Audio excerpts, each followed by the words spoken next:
Bonjour à toutes et à tous. Donc, moi, je suis Faisal Boujma et avec mon collègue Sébastien Marty, donc on est tous les deux d'Orange. Et nous allons effectivement passer 2 petites heures. Moi, j'utiliserai la première heure pour vous parler effectivement de ce que nous faisons chez Orange. Et puis, Sébastien enchaînera pour vous donner un cas pratique. Donc, il vous montrera donc, avec un outillage sur Google, je pense, la session. Elle sera animée sur un environnement Google. Il vous parlera effectivement de choses un peu plus pratiques. Je ne sais pas, Sébastien, je ne sais pas si tu veux ajouter un petit mot, ta présentation. Enchanté d'être ici. Vous m'entendez? De toute façon, sur la salle, on s'entend. Non, le cas pratique, ça sera sur l'utilisation des auto-encodeurs pour faire de la découverte de nouveautés dans le cadre de la cybersécurité. Pour être plus précis, on va utiliser Google Colab comme environnement pour jouer un peu avec les différents algos, quoi. Très bien. Merci Sébastien. Donc je vais commencer. Moi, je suis effectivement technologie stratégiste. Je fais partie de l'entité qui s'appelle Orange Innovation et plus précisément du département qui s'appelle Data IA. Donc je suis plutôt basé à Paris. Je vais effectivement... Alors, je ne sais pas... je ne sais pas s'il y a des experts ou si vous êtes... je vais quand même, parce que je pense avoir vu au moins un ou deux débutants. Donc, je vais commencer, désolé pour les experts, mais je vais commencer par 3 ou 4 slides pour vous dire très simplement ce qu'est l'intelligence artificielle avant de vous parler de ce qu'on fait chez Orange. D'accord? Donc, désolé pour les experts. Alors, un premier slide, à la fois pour rendre hommage à cette personne qui a beaucoup apporté aussi à l'IA dans la période récente. Mais en tout cas, pour exprimer en fait l'importance de cette révolution, Andrew compare en fait l'arrivée de l'IA à l'arrivée de l'électricité. L'électricité est arrivée dans le domaine industriel et domestique il y a à peu près un siècle. Et les gens ne se rendent pas compte, mais l'arrivée de l'électricité a changé énormément de choses. Les rythmes de vie, il y a des machines. S'il n'y avait pas l'électricité, on n'aurait pas des ordinateurs devant nous aujourd'hui. Tout ce qui fonctionne donc, avec l'électricité. Ça a impacté lourdement notre manière de vivre et les rythmes de vie. Donc la vie nocturne n'existerait pas s'il n'y avait pas l'électricité et l'éclairage. La voiture électrique aujourd'hui, toutes les machineries électriques qu'on trouve dans les usines. Donc ça a fondamentalement changé énormément de choses. Et lui dit que l'IA va bouleverser aussi nos vies, comme l'électricité il y a à peu près un siècle. Alors, pour des gens qui, effectivement, qui n'ont jamais entendu parler d'intelligence artificielle ou qui ne savent pas précisément ce que c'est, moi, c'est une partie d'une présentation que je fais en interne Orange. Donc, je définis l'intelligence artificielle comme une tentative de reproduire par des machines des compétences cognitives qui sont le propre de l'être humain, et ce, à des fins d'aide à la décision et de l'automatisation. Donc, finalement, l'intelligence artificielle, cette tentative de reproduire quelque chose que nous connaissons bien. Donc, si je me réfère aux capacités, aux compétences cognitives de nous autres êtres humains, des choses que nous connaissons bien, nous savons tous voir, percevoir l'environnement, entendre, écouter, parler, comprendre le langage naturel, raisonner, optimiser des tâches, apprendre, un pilier important de l'intelligence humaine, cette capacité d'apprendre, et puis s'émouvoir. Et finalement, en fait, ce qu'on a fait en intelligence artificielle, c'est reproduire finalement toutes ces facultés, mais plutôt par des machines. Mais ça reste quand même une tentative, donc je l'ai bien souligné ici. On est quand même très très loin, on ne se rend pas compte, mais c'est quand on commence à faire de l'IA qu'on se rend compte que ce que nous avons ici, les 1400 cm3 de matière grise, c'est une machine absolument fantastique. Donc, Alors, en face de chacune de de ces capacités cognitives humaines, finalement. Donc, comme je vous l'ai dit, c'est une tentative de reproduction par des moyens artificiels, on va dire. Donc, en fait, en face de la capacité de voir ou de percevoir, donc, on a créé la vision par ordinateur. C'est une branche que vous connaissez bien. Donc, les ordinateurs sont capables, effectivement, d'analyser des images, d'analyser des scènes. Quelque chose aussi qu'on utilise, je pense, sur vos smartphones, vous avez certainement utilisé la synthèse et la reconnaissance de la parole. La compréhension du langage naturel, qui est un peu associée aussi, parce que comprendre la parole ou la synthétiser, c'est une étape, mais il faut comprendre ce qui est dit pour interagir. Mais vous avez interagi certainement avec Robots, ou si vous ne l'avez pas encore fait, vous pouvez télécharger sur vos smartphones, qui sont Android ou iPhone, je ne sais pas, par exemple, l'application Google qui vous permet effectivement d'interagir avec un bot automatiquement et de poser des questions ou de naviguer en tout cas en utilisant votre voix et comprendre ce qui est les réponses aussi vocalement. Donc, il y a quelque chose effectivement qu'on connaît peut-être très, très peu, parce que c'est quelque chose qui est un peu pour les spécialistes quand il s'agit effectivement de sciences et technologies. Mais ici, finalement, nous le faisons, nous, êtres humains, d'une manière tellement naturelle qu'on ne se rend pas compte. Mais la représentation des connaissances aussi dans notre cerveau. Comment ces 1400 cm3 de matière grise, comment elle organise en fait la connaissance. Aujourd'hui, ça reste quand même largement un mystère. Donc, on ne sait pas trop. Donc, nous savons que, en échangeant, par exemple, aujourd'hui, vous allez effectivement avoir, j'espère, accroître vos connaissances. Ça va être enregistré quelque part. Vous saurez les utiliser peut-être demain dans votre travail quotidien. Mais comment ça a été fait? Comment ça a été enregistré, comment c'est organisé, comment on navigue dedans, ça reste largement un mystère. Donc, et c'est pour ça que les informaticiens et les mathématiciens d'un côté IA, et les spécialistes de neurosciences de l'autre, et certains biologistes travaillent ensemble pour effectivement s'inspirer mutuellement de comment marche le cerveau pour améliorer l'IA et comment marche l'IA pour essayer de comprendre un peu comment marche le cerveau. Et puis, donc, il y a des choses aussi mathématiques qui n'ont pas effectivement d'apparence, sauf pour les spécialistes, donc tout ce qui est raisonnement et logique mathématique. Il y a tout ce qui est technique d'optimisation, ce qu'on appelle aussi la recherche opérationnelle, et une partie en fait de cela, donc c'est la théorie des jeux. Et puis donc cette capacité, ce pilier apprendre, ben, effectivement, donc on a appris, on a cherché à voir comment la machine pourrait apprendre. Et donc finalement, il y a d'ailleurs beaucoup de gens qui confondent l'intelligence artificielle avec la partie machine learning. Or, le machine learning, c'est un sous-ensemble, c'est un pilier parmi d'autres, mais c'est un pilier fondamental parce que s'il n'y a pas d'apprentissage, en gros, il n'y a pas d'intelligence entre guillemets. Et puis, donc, un pilier un peu plus récent qui s'appelle l'affective computing ou l'informatique affective. Donc là, en fait, c'est apparu il y a quelques années, donc, notamment avec les robots humanoïdes.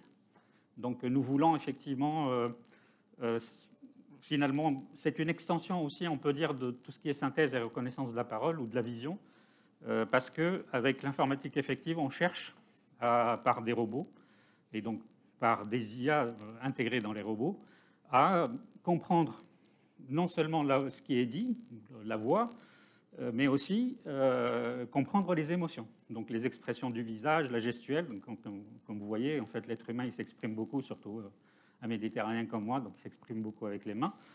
Mais vous lisez aussi énormément de choses sur mon visage. Donc si vous n'aviez que la voix, si j'étais au téléphone, il y aurait peut-être un peu moins d'informations sur ce que je cherche à transmettre.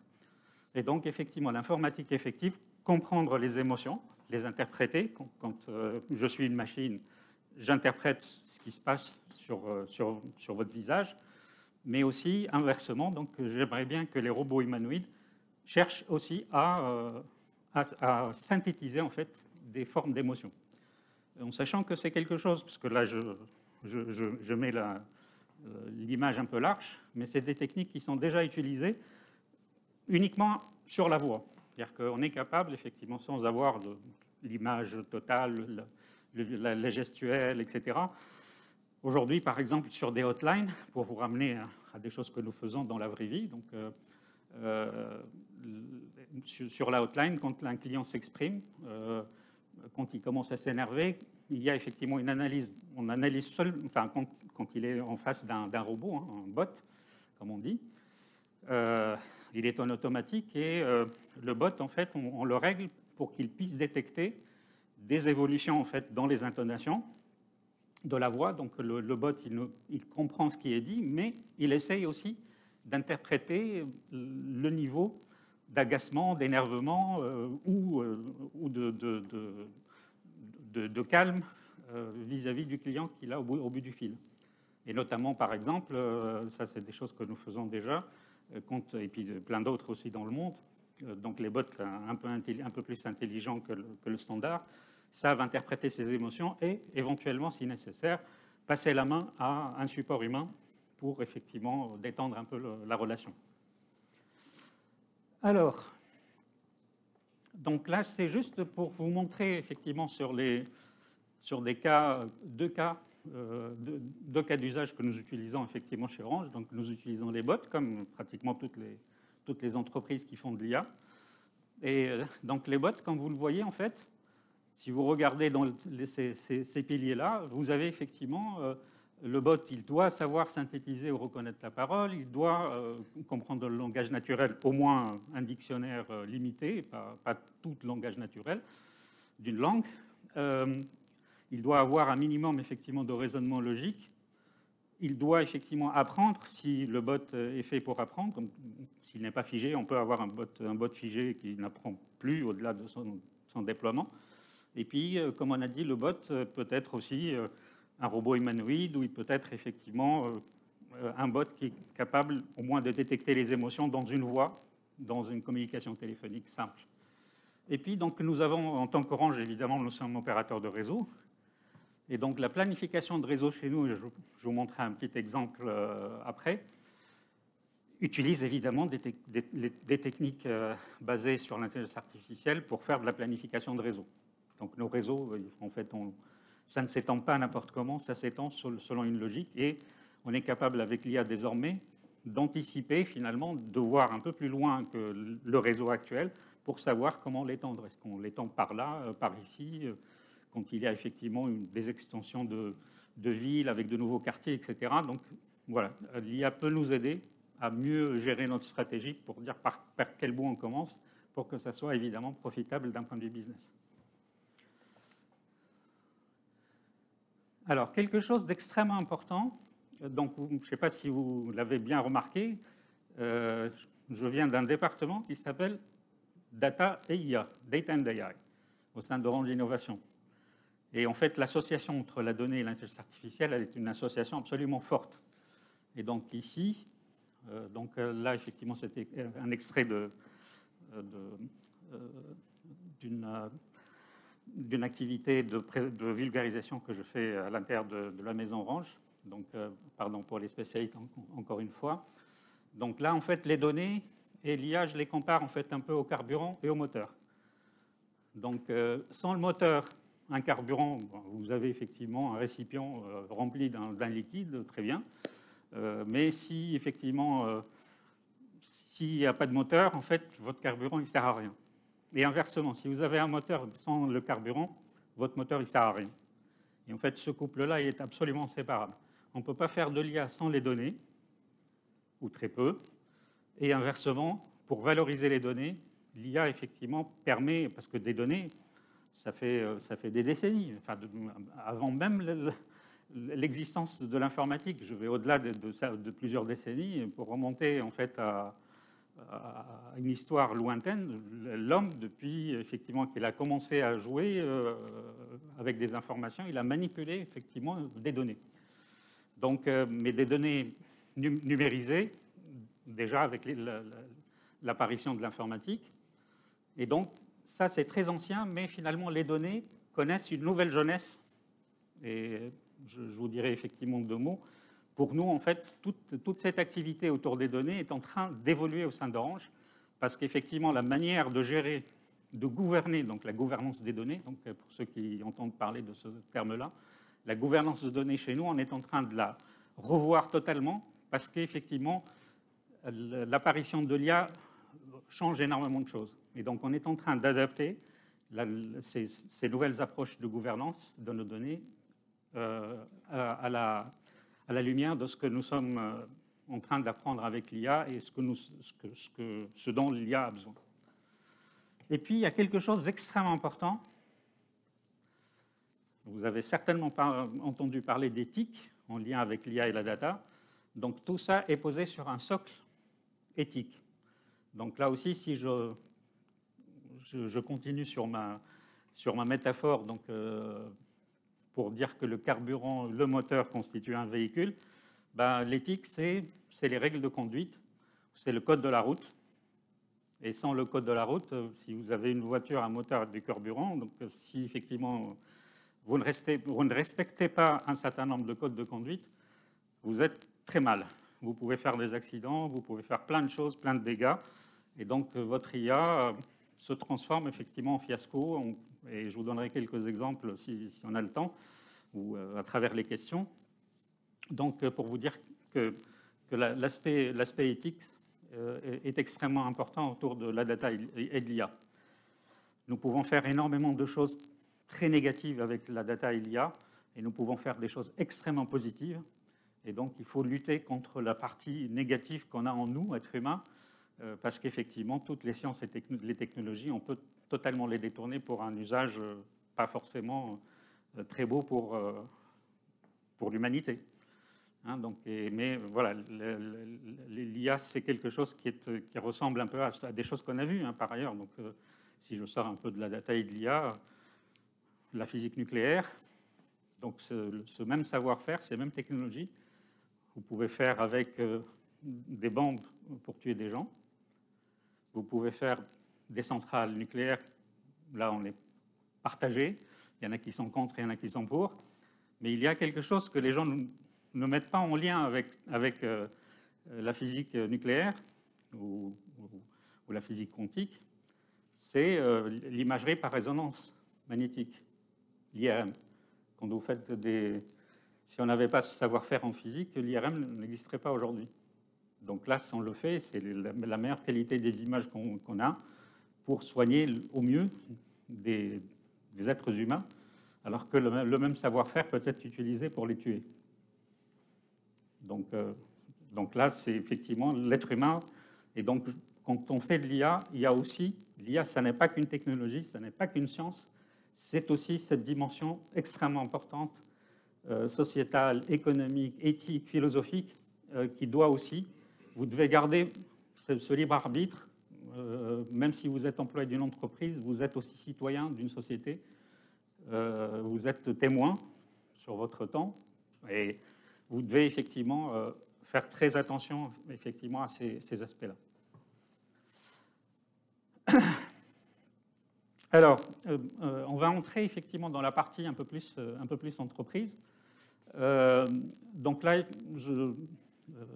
j'utilise encore une fois effectivement une métaphore, donc, ou une citation plutôt de l'ancien patron d'eBay, qui dit que si votre entreprise n'a pas effectivement de stratégie en matière d'IA, c'est qu'elle risque ou elle est en train d'aller vers l'abîme. Et donc, en fait, nous connaissons bien avec l'informatisation donc l'entreprise numérique. Donc, la preuve, vous avez tous des ordinateurs. Donc, il y a quelques temps, quand moi j'ai commencé ma carrière, vous voyez, j'ai quelques cheveux blancs, on n'avait pas forcément le luxe. On était quelques-uns à avoir des ordinateurs perso. Aujourd'hui, c'est tout le monde. Parce que voilà, c'est de la révolution numérique qui est passée par là. L'entreprise se numérise et ça a donné énormément donc, de force en fait aux employés de travailler mieux, de travailler plus vite, etc.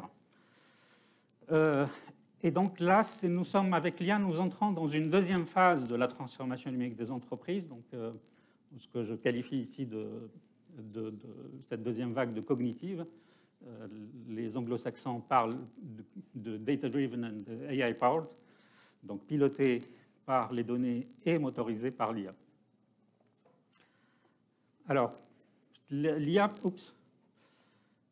L'IA pour nous, en fait, c'est quelque chose d'extrêmement important et on l'a même déclaré priorité dans notre programme stratégique 2025. Donc, nous avons des plans stratégiques qui s'étendent sur 5 ans.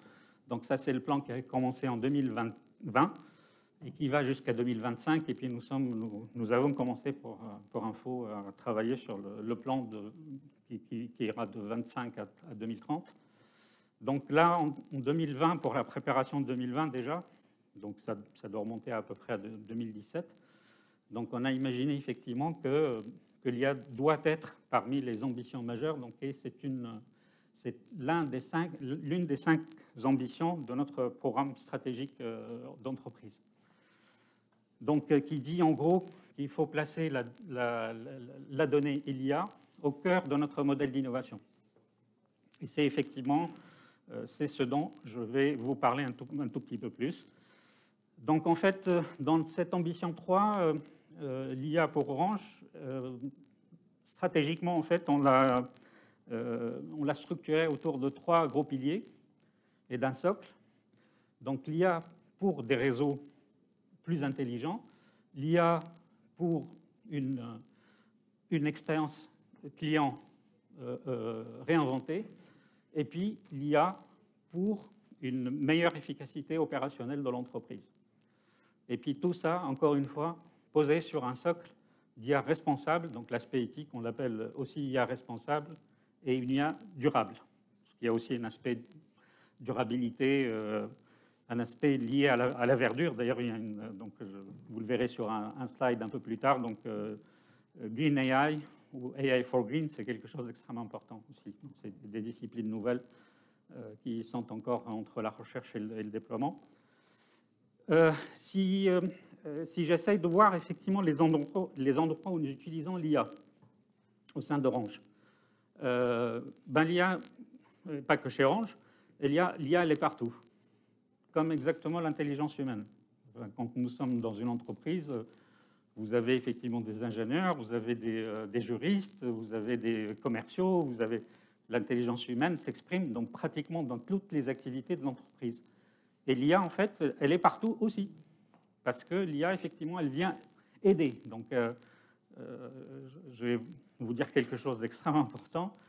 L'IA n'est pas faite, contrairement à ce qu'on raconte ici ou là, elle n'est pas faite pour remplacer l'être humain, elle est là pour l'aider à mieux travailler plus vite et à prendre de meilleures décisions. C'est comme, rappelez-vous, donc la première étape de la numérisation, c'est qu'on s'est dotés tous d'ordinateurs. On n'a pas forcément, ça n'a pas empêché en fait les informaticiens d'exister. Au contraire, aujourd'hui, les informaticiens, les métiers de l'informatique sont les plus demandés. Regardez tous les sites d'emploi, c'est les plus demandés. Alors que parmi mes profs, quand j'étais jeune, à l'école, en fait, on m'expliquait que l'ordinateur, l'informatisation ou la numérisation va tuer les emplois. On n'a jamais autant créé d'emplois avec ça et on reste, en 2022, ça reste le métier le plus demandé aujourd'hui sur le marché. L'IA fera pareil. Donc, elle vient aider. Elle n'est pas là pour remplacer. Et elle va élargir probablement le spectre de l'innovation. Elle va créer probablement pas mal d'emplois. C'est d'ailleurs parmi les emplois très demandés aussi. Donc, si je rentre un peu dans la... Je zoome encore plus, je parle de l'informatique et je zoome sur l'IA et la data, c'est effectivement, il y a une très très forte demande. Alors, chez Orange, en fait, l'IA, on l'utilise pour quoi faire? Il y a effectivement l'IA pour le réseau, pour le système d'information et pour la sécurité. Il y a l'IA pour l'activité et l'agilité de l'activité business, donc l'IA pour le marketing, pour la vente, pour le support client, la relation client. L'IA aussi dans les fonctions support de l'entreprise, pour nos collègues de la finance, pour nos collègues RH, la logistique, la réglementation, la gestion du risque. Et puis l'IA pour l'innovation des produits et services. Nous cherchons aussi donc, dans nos services et dans nos produits à mettre de plus en plus d'intelligence, directement ou en collaboration avec des fabricants et des constructeurs. Et puis évidemment, chez Orange, on a une forte activité autour du consulting et des professional services. Et donc là, c'est plutôt effectivement nos collègues d'Orange Business Services qui proposent ça. Et donc, en fait, tout ce qu'on a construit et tout ce qu'on a compris pour nous, on essaye effectivement de le valoriser aussi à l'extérieur. Là, c'est exactement les 4 pavés, les 4 terrains de jeu, avec un peu plus de détails. Donc là, effectivement, quand je parle de réseau, c'est l'IA pour l'optimisation des allocations de ressources, l'IA pour opérer les réseaux, l'IA pour la cybersécurité, et donc Sébastien reviendra notamment sur des applications de ce type-là après, tout ce qui est maintenance prédictive, tout ce qui est économie d'énergie. Donc l'IA, je vous donnerai aussi un autre exemple donc, sur comment nous utilisons l'IA pour faire des économies d'énergie. Par les temps qui courent, c'est très utile, etc. Ici, pour la maintenance prédictive, peut-être pour ceux qui ne savent pas ce que c'est quelque chose d'extrêmement important et qui n'est pas utilisé uniquement pour les réseaux télécoms, mais utilisé absolument partout. C'est un concept qui pousse énormément donc, en médecine, en mécanique, etc. Donc, peut-être pour vous donner une petite idée, d'habitude, en fait, quand on fait de la maintenance, que ce soit de nos autres êtres humains, donc notre corps, ou de voitures, typiquement, donc ça fait un exemple que nous connaissons tous bien, on vous dit, pour la voiture, par exemple, ou pour notre corps, il faut aller voir le médecin ou voir le garagiste à période régulière, je ne sais pas, tous les 6 mois ou chaque année, il faut effectivement aller faire une visite médicale, un check-up, ou pour la voiture, pareil. Et c'est même inscrit sur des documents de la voiture ou notre carnet de santé. Et en fait, on s'est aperçu que ce n'est pas forcément l'approche la plus intelligente et la plus économique de faire les choses. Aujourd'hui, avec l'IA, en fait, on est capable, cette idée de maintenance prédictive, d'accord, prédictive, c'est que grâce à l'IA, quand on utilise effectivement pas mal de données, soit du comportement de la voiture, soit du comportement de notre corps humain, soit de réseau ici, on est capable effectivement, en compilant avec l'IA toutes ces données, on est capable de prédire dans l'avenir l'éminence ou l'occurrence d'un certain nombre de problèmes, soit problème de santé, problème de la voiture, problème pour notre réseau. Et donc, en fait, on est capable d'anticiper ce qui pourrait se passer. On corrige donc, a priori, on peut corriger effectivement les choses, les dérives anormales, on peut les corriger avant même que le système tombe en panne, avant que votre corps tombe malade, avant que votre voiture qui tombe en panne, ou notre réseau aussi qui peut tomber en panne. Donc, c'est vraiment quelque chose d'extrêmement important dans cet espace que nous offre l'IA désormais, parmi les horizons vraiment les plus prometteurs et qui sont aujourd'hui les plus déployés, la maintenance prédictive, l'économie d'énergie aussi, je vous donnerai quelques exemples, c'est quelque chose d'extrêmement important avec tout ce que nous connaissons aujourd'hui comme crise autour de l'énergie. Pour la partie business, évidemment, tout ce qui est marketing, pour ceux qui ont une formation un peu plus école de commerce, le Next Best Action, donc la segmentation des clients, le ciblage, le targeting, c'est quelque chose qui se pratique avec l'IA. Donc tout ce qui est connaissance client et la gestion des relations, le support client à l'aide des bots, je vous donnais un exemple tout à l'heure, et quelques autres, les moteurs de recommandation, l'hyperpersonnalisation, les techniques de pricing aussi, les politiques de pricing. L'IA aujourd'hui nous permet, pour les appels d'offres par exemple sur l'obtention de fréquences mobiles, comme vous le savez, pour chaque génération, il y a une proposition de la part de l'État pour que les opérateurs achètent, donc avec une approche enchère de fréquences, pour acheter des fréquences sur lesquelles la 5G, la 4G ou la 5G aujourd'hui est en train d'être déployée. Ce sera le cas avec la 6G à horizon 2030. Donc là, effectivement, l'IA peut aider dans un jeu comme ça d'enchères ou d'une politique de tarification. Donc c'est une partie de l'IA, tout à l'heure je parlais de théorie des jeux, pour ceux qui connaissent un tout petit peu, game theory. Donc l'IA peut nous aider effectivement à mieux jouer, à adapter en tout cas des politiques de jeu vis-à-vis effectivement dans une concurrence sur un pricing ou une compétition pour obtenir des fréquences, obtenir n'importe quel autre bien, etc. Et puis donc il y a pas mal d'usages. Donc par exemple tout ce qui est analyse de CV par des IA, donc pour les ressources humaines qui sont un peu trop occupées, donc il y en a. Les juristes aussi qui utilisent l'IA. Les juristes, en fait, ils ont double casquette vis-à-vis de l'IA. Ils peuvent l'utiliser effectivement pour analyser ou pour rédiger ou aide. L'IA aide aussi à rédiger des textes juridiques, mais elle permet aussi d'analyser des textes juridiques, y compris des choses qui sont sur la place publique depuis un certain temps, sur lesquelles, grâce à l'IA, on trouve des contradictions. Donc, si vous prenez les gros bouquins épais comme ça, donc code civil, etc., en fait, quand on les analyse, enfin, j'ai dit que le cerveau humain est une machine très sophistiquée, mais effectivement, elle est peut-être un peu moins rapide qu'un ordinateur. Et la capacité mémoire aussi de l'ordinateur, elle est absolument incroyable. Et donc, en fait, elle peut venir aider le cerveau humain, parce qu'effectivement, les hommes qui ont rédigé des textes juridiques il y a quelques années ou quelques décennies, en fait, ils ne se sont pas rendus compte, parce que souvent, il y a pas mal d'êtres humains autour de la table pour rédiger ces textes juridiques. Et on trouve effectivement, et d'ailleurs le métier d'avocat notamment, il s'appuie sur un peu les contradictions qui sont ici ou là dans les mêmes textes juridiques pour défendre ou enfoncer des clients. Et donc en fait, l'IA permet effectivement aussi dans cette analyse, voire elle est capable même désormais elle-même de nous aider à rédiger des textes juridiques qui seraient propres sans contradiction.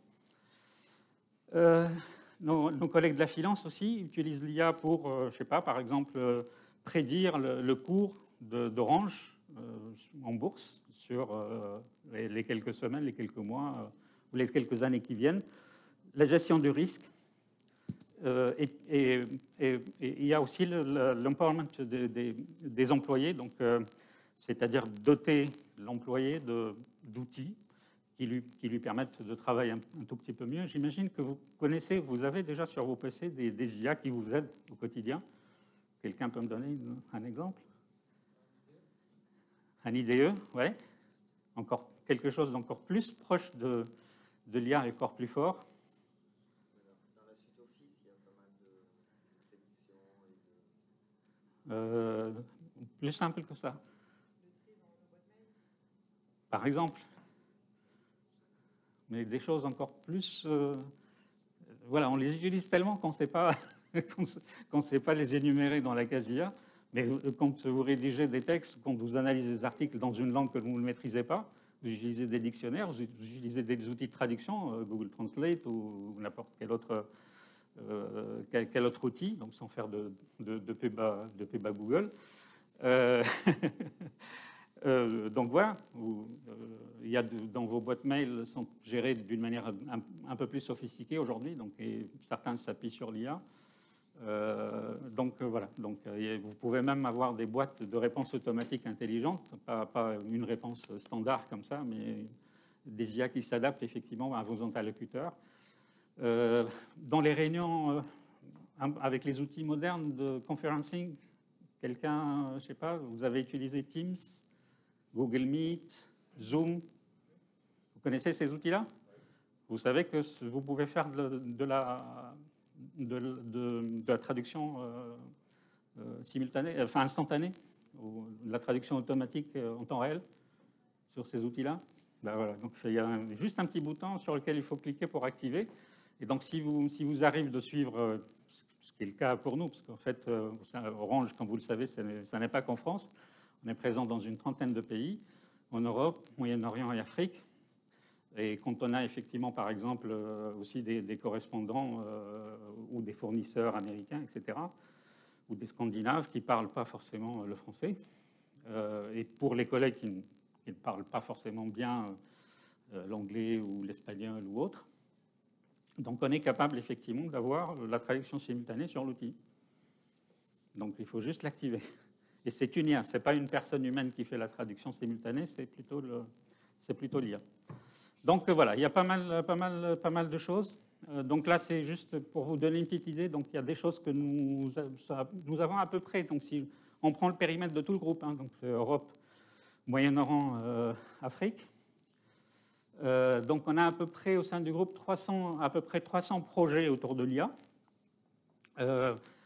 aujourd'hui, en fait, on a plus effectivement de projets autour de l'efficacité ou l'efficience opérationnelle.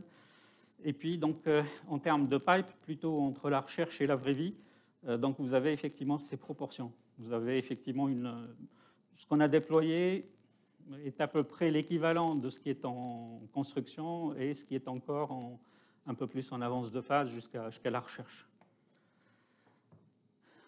Alors, quelques exemples. Donc, je parlais tout à l'heure effectivement de vous donner quelques exemples de ce que nous faisons. Donc, j'espère que je suis dans les temps. Là, un exemple qu'on appelle chez nous Smart CAPEX. Donc là, c'est exactement ce que j'étais en train de dire tout à l'heure. C'est-à-dire que, comme vous le savez, un réseau mobile, téléphonie mobile, il est composé de cellules. C'est pour ça d'ailleurs que les anglo-saxons utilisent jusqu'à aujourd'hui. Ils ne disent pas réseau mobile, ils disent plus réseau cellulaire, parce qu'il est décomposé en cellules. Donc chaque cellule, je ne sais pas si vous avez vu des antennes sur des toits d'immeubles, donc chaque cellule est couverte par une antenne. Donc une antenne, elle a un voisinage qui peut être plus ou moins grand, en fonction du fait qu'on soit en centre-ville avec pas mal de bâtiments où on reste campagne. Donc il y a des réglages qui se font. Mais en tout cas, le principe, c'est toujours j'ai une antenne qui couvre une certaine zone qu'on appelle une cellule. Et supposez que les cellules qui sont noires sont déjà déployées. Et donc, j'ai le choix de d'étendre en fait, mon réseau avec cette cellule-là, celle-là ou celle-ci. Et donc, avant, on le faisait un peu pluviométriquement. Et avec l'IA, en fait, c'est quelque chose que nous faisons d'une manière un peu plus structurée, un peu plus intelligente, par rapport à des prédictions sur les usages possibles et sur, évidemment, le retour business possible. Évidemment, on est une entreprise, hein, on n'est pas dans le monde académique. On ne fait pas les choses parce que c'est à la mode. On fait les choses parce que c'est bénéfice pour l'entreprise, pour son business et pour que l'entreprise vive. Donc, du coup, effectivement, l'IA peut nous aider à décider quelle serait, si j'ai la possibilité d'étendre mon réseau ici ou là, donc je peux effectivement me faire aider par l'IA. Et c'est quelque chose qui est tellement intéressant et bien fait que finalement, quand on compare ce que nous faisons aujourd'hui avec ces approches et ce qu'on faisait avant, par des techniques un peu plus de planification de réseau classique, ça c'est de la planification de réseau. C'est-à-dire comment raisonner sur le réseau avant même sa création, hein, avant son existence réelle, physique et commerciale. Donc en fait, cette approche-là nous montre, donc là avec le recul, c'est quelque chose qu'on a commencé par déployer chez Orange Espagne en 2017 à peu près. Et avec le recul, effectivement, on estime, donc malheureusement je ne peux pas vous donner le chiffre réel, mais en tout cas les proportions, donc ça permet effectivement d'avoir des revenus, on va dire de 10 à 20% meilleurs quand on planifie dans le bon ordre l'apparition ou l'extension du réseau. Il faut rajouter une cellule au bon moment, au bon endroit. Et l'IA nous aide à faire ça. Nous utilisons l'IA aussi dans le support, donc dans nos centres d'appel, pour ne pas utiliser le hotline en terme anglais. Donc là, par exemple, ici, c'est quelque chose qui est déployé chez nos collègues d'Orange France et qui vient historiquement de l'entité corporate dans laquelle, qui s'appelle Orange Innovation, à laquelle j'appartiens. Donc en fait, là, par exemple, ici, quand un client appelle donc le support client, notre collègue ici, il a évidemment sa propre connaissance, mais il ne connaît pas absolument tous les détails sur tous les équipements d'Orange, tous les réseaux d'Orange, etc. Tous les téléphones, etc. Donc, ou bien il faut qu'on engage vraiment des gens extrêmement forts donc, pour les mettre dans la hotline. Donc, du coup, en fait, pour éviter soit de rallonger trop le temps de réponse, ce qui n'est pas bon pour l'expérience client, et donc ça peut énerver le client, on fait aider notre agent ici, on le fait aider par des IA depuis à peu près 3 ou 4 ans, on va dire. Donc c'était des choses un peu élémentaires au début, et ça s'enrichit, ça devient, on a de plus en plus des IA vraiment très consistantes et qui aident beaucoup mieux. Et donc, en fait, l'IA peut aider effectivement à apporter la bonne réponse pour que le client soit satisfait, qu'on résolve en fait son problème le plus rapidement possible, parce que le client, il cherche à être très vite compris et que très vite on apporte une solution à son problème. Plus c'est rapide, mieux c'est. Et donc ça, c'est la première étape. Et puis il y a une deuxième étape en fait dans cette relation-là, c'est l'intervention terrain. Donc est-ce qu'il faut envoyer un technicien chez le client pour résoudre le problème, ou est-ce que juste au téléphone, on est capable de lui dire ce qu'il faut pour résoudre son problème? Et évidemment, s'il y a un déplacement, le déplacement coûte de l'argent. Et pour nous, c'est quelque chose qu'il faut un peu éviter. Donc là aussi, je suis dans une logique d'entreprise. Donc il ne faut pas non plus dégrader la relation humaine avec le client, ça va de soi. Mais si je peux éviter d'envoyer quelqu'un, c'est mieux. Et donc, il y a effectivement, là aussi, elle aide le collègue du call center ici dans cette prise de décision. Est-ce qu'il faut envoyer quelqu'un ou pas? C'est quelque chose qui, effectivement, qui peut rapporter gros. Donc, si je mets de côté déjà la satisfaction client, que je ne peux pas mesurer, parce qu'effectivement, si je réponds au client, je lui réponds en 5 minutes et pas en 10, bah, il ne sera que satisfait. Mais je ne sais pas, je sais le mesurer, mais d'un point de vue business, je ne sais pas le mesurer. En revanche, déplacer un technicien, ça, on sait le chiffrer. Et ça, c'est en gros, on a le coût d'un déplacement effectif sur le terrain. Et en gros, avec cette technique, l'IA nous permet d'éviter quelque chose comme 280 000 déplacements terrain par an. Et ça pèse plusieurs millions d'euros. Et c'est un use case, évidemment. Oups, pardon. Donc, comme je le disais, en fait, nous, on est corporate et on travaille avec tous les pays Orange. On les aide. Soit, effectivement, l'innovation, elle est née dans une entité Orange pays, comme le cas de l'Espagne avec Smart Capex. Et donc là, on se fait le relais de l'Espagne pour repartager avec les autres pays, pour tirer tout le monde vers le haut. Et ça aussi, c'est quelque chose, effectivement, on est en train de le répliquer dans d'autres pays. Alors, il y a un autre exemple aussi qui utilise l'IA. Là aussi, c'est vraiment quelque chose de très, très simple, mais qui peut effectivement rapporter pas mal en termes de delta business. Quand vous allez, par exemple, sur le portail d'Orange France pour renouveler votre mobile, avant, donc c'est-à-dire jusqu'à début 2021, jusqu'à il y a à peu près 2 ans, on va dire, un peu moins de 2 ans, sur notre portail Orange, on présentait en fait les mobiles selon des gammes, le haut de gamme, moyenne gamme, le bas de gamme, ou bien montrer les mobiles selon le fabricant, les téléphones Samsung, les téléphones Apple, etc. Et en février 2021, on a déployé effectivement une autre approche qui utilise beaucoup l'IA. En fait, en gros, l'approche, quand quelqu'un se logue sur le portail Orange, évidemment, s'il est déjà client, on sait qui il est. D'accord? Et le système, évidemment, l'informatique est très rapide. Le temps qu'il se logue et qu'on lui envoie déjà la première page, on sait à peu près, parce qu'effectivement, on mouline les profils de nos clients, évidemment sur des données tout à fait légales, donc on ne fait pas des choses irrégulières. Donc l'aspect éthique, il est vraiment très fort chez nous. On a adhéré très tôt en fait aux aspects éthiques de l'IA. On ne fait pas de ce que vous avez vu historiquement chez Facebook ou Meta aujourd'hui ou d'autres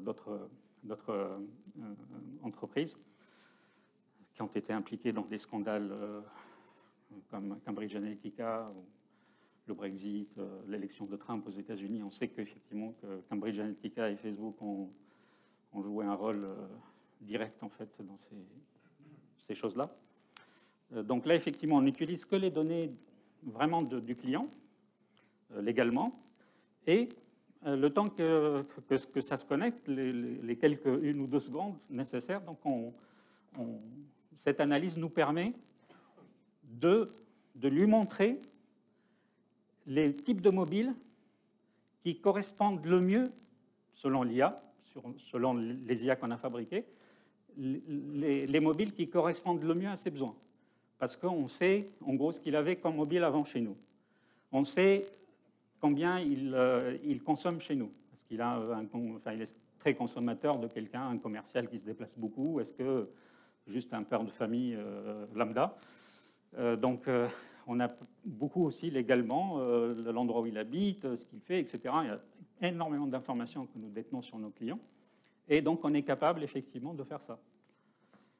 Et avec ça, juste lui présenter, grâce à cette IA, les mobiles qui sont les plus susceptibles de l'intéresser très vite, parce qu'en fait, très vite, il a des choses qui correspondent finalement à ses business. Lui montrer des choses qui, les marques ou les gammes qui lui correspondent pas, ça va consommer plus de navigation. Il va naviguer dans 36 000 pages. Il risque d'ailleurs de s'embrouiller entre-temps, s'il n'est pas spécialiste. Alors que là, c'est clean, très vite, il a les choses qui... Et en fait, ici, on reproduit quelque chose que nous connaissons bien. Quelqu'un peut me dire où, dans notre activité humaine, on a déjà ça sans l'IA? Oui, oui. En fait, l'IA ne fait que, je vous dis, donc, ne fait que copier des choses qui sont bien faites dans nos pratiques d'être humain. Ça ne vous rappelle rien? Exactement. Quand vous allez dans les petits magasins, effectivement, c'est aussi un problème avec les... Je n'ai rien contre les supermarchés, hein, mais vous êtes perdu. Alors que quand il y a beaucoup de gens, moi j'ai autour de moi beaucoup de gens qui ne vont vraiment que dans les petits magasins pour acheter des vêtements, pour acheter des chaussures, etc. Ils ne vont jamais dans les grandes surfaces ou les grands machins, les grands magasins.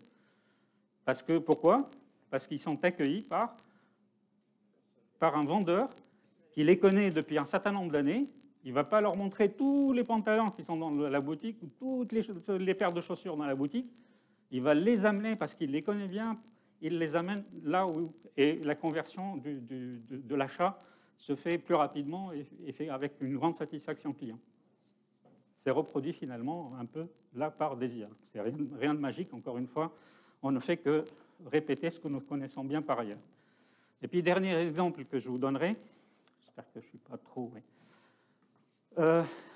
Donc là, c'est un exemple sur les fameuses antennes mobiles, hein, dont je parlais tout à l'heure. Vous avez certainement vu ça, c'est sur les toits de certains immeubles ou certains pylônes quand on n'est pas en zone urbaine. Et donc, en fait, il y a un truc un peu absurde. Donc là, vous allez rigoler.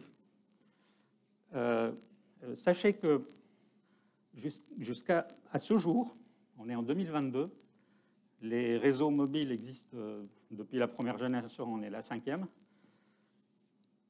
Enfin, on va dire jusqu'à la 5e d'aujourd'hui, parce qu'il y a une évolution dans la 5e, justement, qui va prendre en compte ce que je vais vous dire là. Jusqu'à aujourd'hui, des réseaux mobiles de tous les opérateurs télécoms, hein, il n'y a pas qu'Orange qui le fait, tous les opérateurs télécoms dans le monde, pas qu'en France, pas qu'en Europe. Quand on déploie des antennes comme ça, on les laisse allumer 24/24. Absurde. C'est comme si, c'est aussi absurde que de dire, bah, je suis chez moi, j'allume les lumières de toutes les chambres, et puis je peux circuler dans la maison, et puis je n'éteins ni cette pièce, ni rien du tout. Donc, voilà. Et c'est vraiment absurde. Et pourtant, je dois avouer effectivement que c'est comme ça. Et donc, dans la 5e génération, effectivement, donc, dans une évolution de la 5e génération, on est en train de voir, donc tout, pas qu'Orange, hein, donc là, c'est un problème vraiment général sur tous les opérateurs télécoms du monde entier.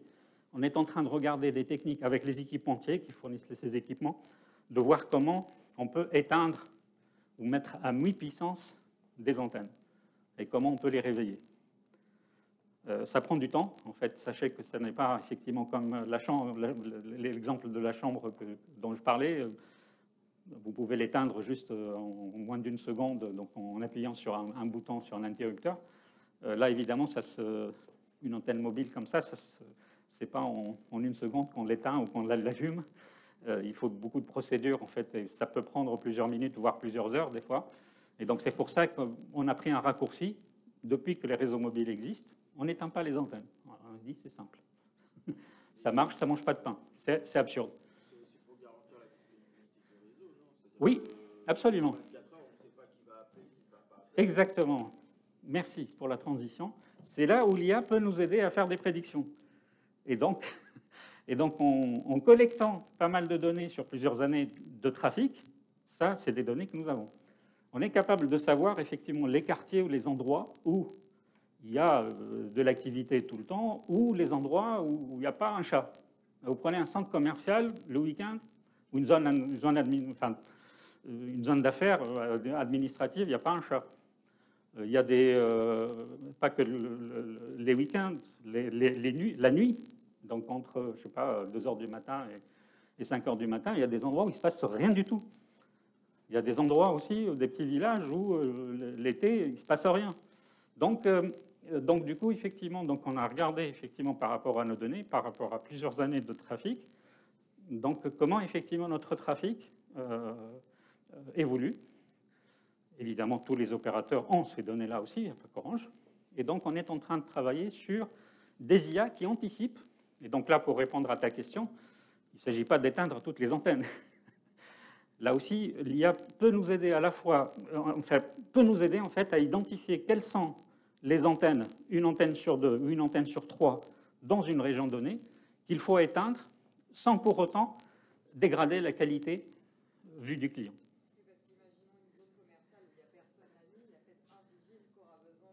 Exactement. Et donc ce vigile-là, au lieu de le raccorder à l'antenne qui est sur le centre commercial, on peut connecter cette personne-là, ou son mobile plutôt, à une antenne qui serait dans une zone adjacente, donc dans le premier village ou la première ville qui est à côté. Ça dégrade légèrement la performance, donc on a ou la qualité du téléphone, par exemple, si on utilise le téléphone, ou les données, le débit des données, si on est en mode data. Et donc on est capable effectivement de savoir quelles sont. Donc l'IA nous dit quelle est la proportion des antennes qu'on peut éteindre ou mettre à mi-puissance, et est-ce par région une antenne sur 2, une antenne sur 3, une antenne sur 4, pour garder effectivement cette qualité de service minimale. Donc, et ça permet de faire notamment donc, quoi?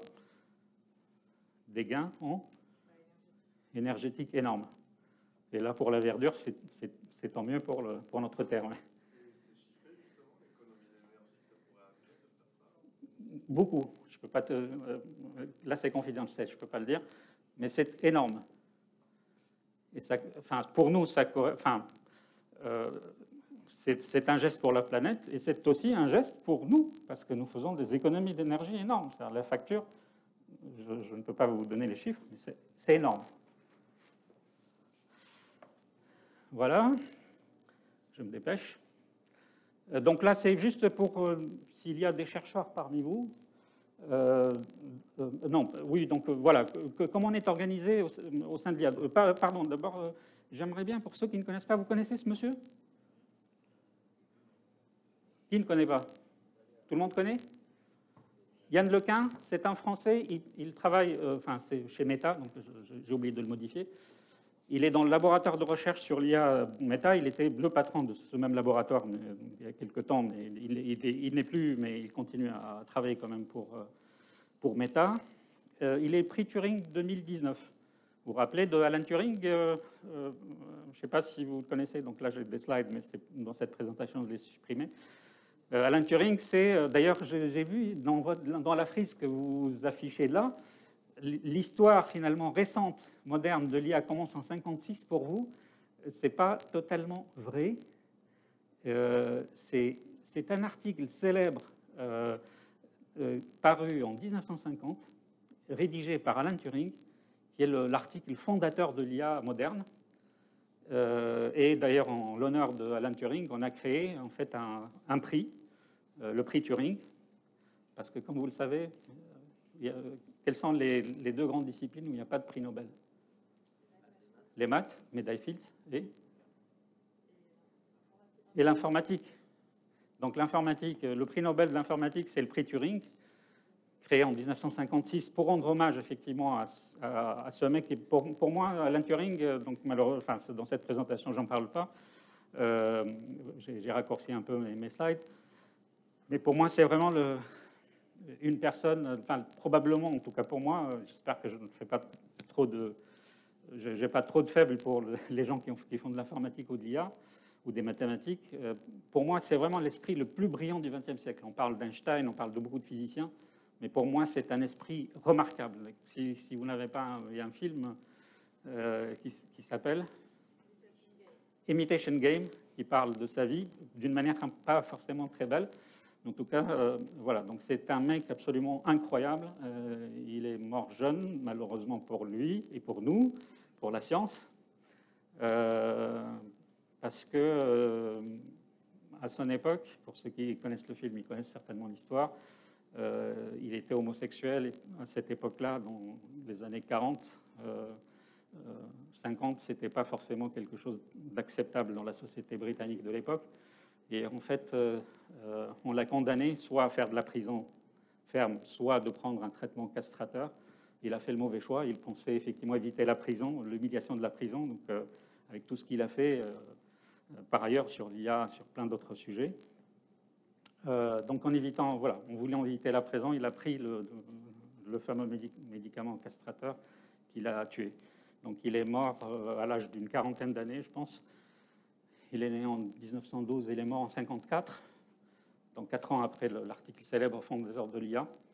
Et s'il avait vécu 20 ans de plus, je ne sais pas ce qu'il aurait fait, ce mec-là. C'est vraiment un mec hors pair. Donc on a quand même, on n'a pas Alan Turing en France, on a Yann Lequin, même s'il ne travaille pas en France, mais il a fait toutes ses études jusqu'à sa thèse de doctorat en France. Il n'a pas de formation américaine. Et puis donc, là, juste pour vous dire comment, effectivement, nous a encore une fois Orange. Je vous ai parlé effectivement de la partie business, mais nous avons une partie aussi recherche et développement, et ça peut intéresser certains d'entre vous. Donc en gros, moi je fais partie de cette entité-là, donc innovation IA et data. Et puis j'ai des collègues qui travaillent côté recherche. D'ailleurs, l'un de nos labos, il n'est pas très loin d'ici, donc Orange Sophia Antipolis, il doit être à 1 km ou 2 d'ici. Pour ceux qui... 1 kilomètre. Donc, il y a une partie de nos activités, effectivement, autour de l'IA ici. Et effectivement, donc, cette partie-là, elle s'implique dans des projets français, européens ou internationaux. Et puis, donc, il y a évidemment donc, une interaction et une implication aussi autour de l'écosystème de la recherche, là, industrielle et standardisation entre les deux. Et puis là, effectivement, nous, on est dans l'entité qui nourrit un peu le global d'Orange, le régional ou le local, donc à travers comment on dit subsidiaries, les filiales d'Orange. Donc, comme je l'ai dit, en Europe, au Moyen-Orient ou en Afrique. Donc, voilà comment ça marche. Et puis, encore une fois, pour les chercheurs, donc je ne vais pas commenter ça parce que ça va être indigeste pour certains d'entre vous. Les sujets qui nous intéressent le plus, très en voisinage de nos préoccupations. Donc, il y a tout ce qui est apprentissage qu'on appelle faiblement supervisé, weak supervised learning. Parce que quand, par exemple, on attaque la 5G, pour ceux qui connaissent un tout petit peu, on n'a pas beaucoup de données, en fait, au départ, pour faire du machine learning, pour éduquer des IA, pour faire de l'apprentissage. Et donc, en fait, il y a des techniques qui se basent, avec lesquelles on peut faire de l'apprentissage, avec peu de données. Weak, ici, il faut l'entendre, des jeux de données limités et bruités. Pas weak au sens de faible de la force. L'apprentissage distribué, c'est quelque chose qui nous intéresse beaucoup. Pourquoi ? Parce que notre réseau, c'est un système réparti ou distribué par construction. Donc, effectivement, les IA où il n'y a pas une IA centrale qui voit tout, mais des IA déployées un peu partout qui coopèrent, c'est quelque chose qui nous intéresse. Les approches génératives, la prédiction donc, sur les séries temporelles, l'IA verte, je parlais tout à l'heure de Green AI, comment faire des IA qui consomment le moins d'énergie possible dans la phase d'apprentissage, qui nécessite beaucoup de calculs et beaucoup d'électricité. Les calculs, c'est toujours de la capacité c'est des ordinateurs qui tournent. Et donc, l'IA verte, c'est une discipline qui est née en 2019, elle est récente, qui permet effectivement, c'est un peu mathématique, c'est pour effectivement mieux maîtriser les algos et leur convergence dans des temps plus courts. Donc en fait, on a créé ça pour que voilà, qu'on arrive à faire des IA de bonne qualité, mais sans trop consommer d'énergie. Je me dépêche, dernier slide. Donc on s'intéresse aussi, comme je le disais tout à l'heure, sur tout ce qui est gouvernance de la donnée agile, cette nouvelle génération, ce qu'on appelle aussi data democracy. Donc c'est la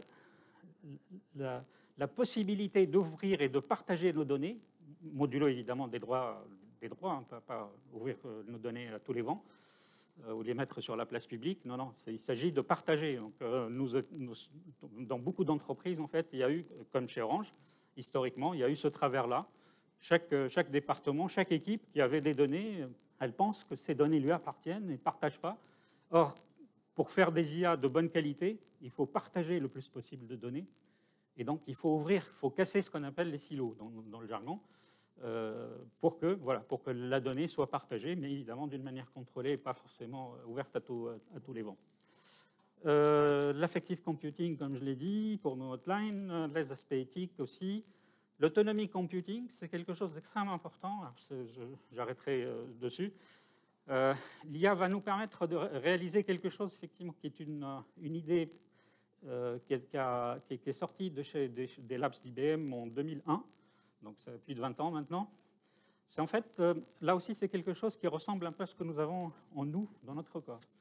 Donc, des fois, je ne sais pas si il vous arrive, comme nous tous, d'avoir des petites blessures ou des choses comme ça. Des fois, on ne prend même pas la peine de réparer, hein, on ne met rien du tout, et puis ça cicatrise, et puis ça s'en va tout seul. Pourquoi ? Ou quand on est attaqué par un virus quelconque, notre corps, qu'est-ce qu'il fait ? Il se défend de lui-même. Donc, si vous avez un rhume ou si vous avez, je ne sais pas, tel ou tel virus, vous ne prenez pas systématiquement du médicament. Donc, le corps, il est capable de se défendre tout seul. Avec l'IA, on cherche à faire des systèmes informatiques qui soient capables, effectivement, de faire de l'autoconfiguration ou de l'auto-optimisation, de l'autoprotection et l'auto-réparation. Ça, c'est vraiment une inspiration qui vient, je vous parlais au début de l'IA entre la médecine ou les biologistes, les neurologues et le monde des maths et de l'informatique. Vous avez ici un autre terrain de jeu qui va permettre en fait à ces deux communautés d'échanger. Et puis parmi les gros challenges aussi de la technique et des scientifiques, c'est plus technique ici. Sachez qu'il y a énormément d'open source. On n'a jamais eu les principaux outils aujourd'hui autour de l'IA, et notamment les bibliothèques de machine learning, sont plutôt open source pour tout un tas de raisons. Je n'aurai pas le temps de vous expliquer pourquoi, parce qu'il y a des choses effectivement où c'est plutôt de la bonne intention de partager, mais il y a aussi des astuces stratégiques derrière, donc de la part d'un certain nombre d'acteurs, Google, Facebook, Microsoft et quelques autres qui diffusent. Il y a vraiment, nous avons en France, avec Scikit-learn, je ne sais pas si pour ceux qui connaissent un tout petit peu, c'est probablement l'une des rares communautés où il n'y a rien caché derrière. C'est vraiment de l'open source, au sens où je l'ai connu plus jeune. J'ai fait beaucoup d'open source dans ma prime jeunesse. Et puis j'arrêterai là, donc sur ce slide, que Yoshua Bengio, il est aussi co-prix Turing 2019 avec Yann Lequin. Et j'ai été en fait à une présentation en 2017, c'est pas si récent que ça. À l'école polytechnique, il a fait une conférence assez éblouissante à l'époque. Il est vraiment l'un avec Yann Lequin, parmi les deux grands cadors du deep learning dans le monde. Et en gros, en fait, bien qu'il soit très scientifique, il dit l'aspect scientifique, effectivement, il est en train de progresser autour de l'IA, mais il faut faire gaffe aux aspects sociétaux et aux aspects économiques qui peuvent apporter une grande rupture. Et puis, donc, il encourage tout le monde à travailler sur des IA au bénéfice de l'être humain et pas contre l'être humain. Voilà, je vous remercie pour votre attention. Donc, ne faites pas ça.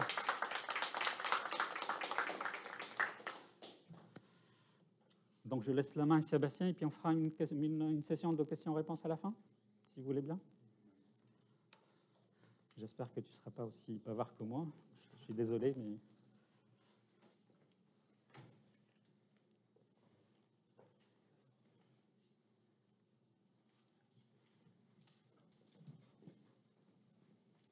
Bonjour tout le monde. Faisal vous a beaucoup présenté comment l'IA transforme nos métiers. Moi, je suis venu vous présenter avec quoi on est en train de transformer la cybersécurité. Mon périmètre, c'est Orange France. Je ne suis pas au niveau groupe. L'idée, c'est de vous faire toucher du doigt un peu comment la famille des auto-encodeurs, des réseaux de neurones, a transformé le métier de la cybersécurité chez nous. Et donner aussi quelques clés pour comprendre la philosophie des auto-encodeurs pour les non-initiés.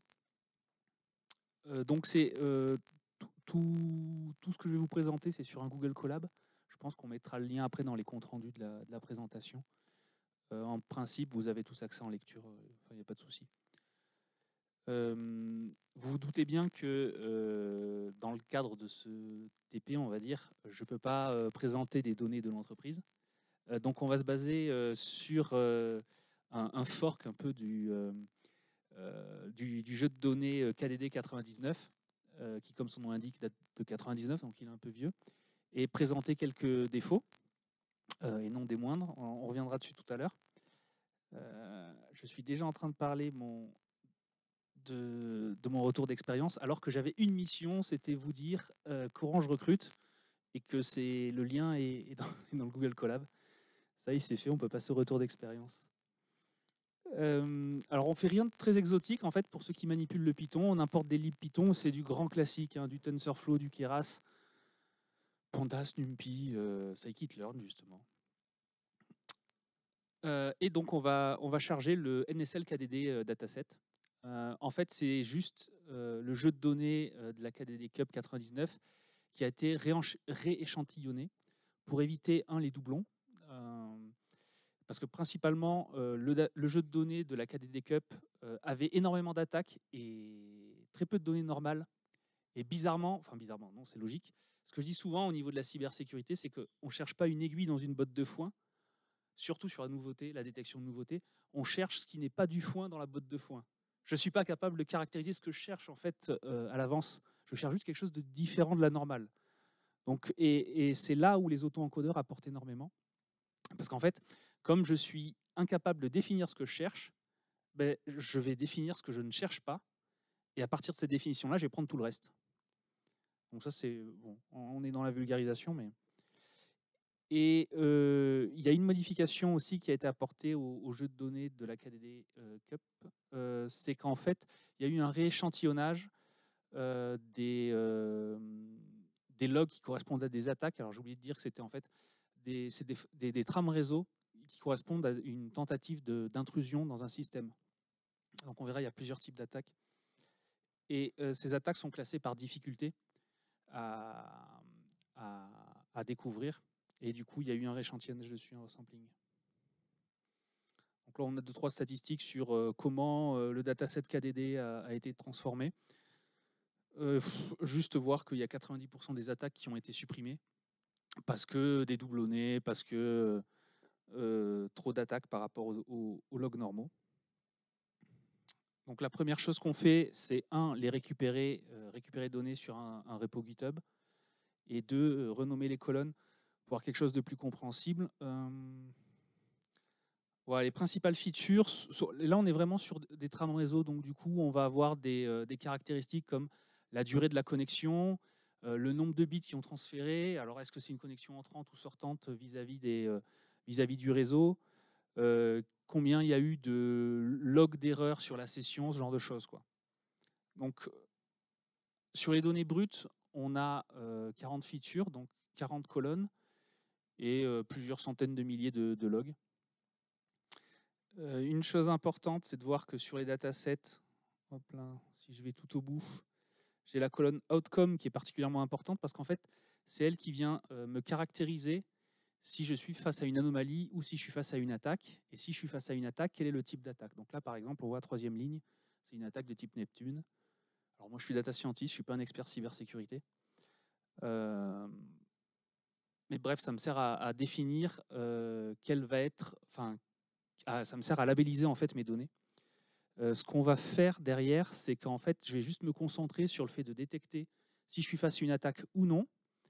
Et par contre, pour l'analyse des performances des algorithmes, on le fera type d'attaque par type d'attaque, juste pour l'analyse statistique. Là, on va un peu plus loin.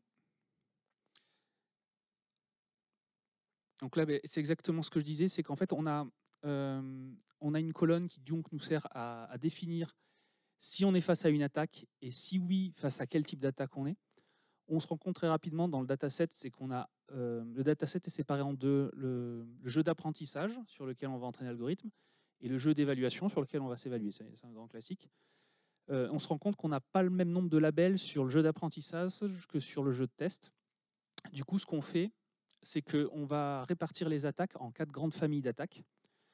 Les probes, les user to root, donc l'extension de privilèges, les remote to local, donc là on est plutôt sur une attaque externe qui vient tenter de pénétrer un réseau informatique. Et les attaques de type DOS, alors là on est sur de la force brute, où on tente de dépasser les capacités de matériel réseau pour les faire tomber, quoi. Et les probes qui viennent scanner. L'idée, voilà, oui.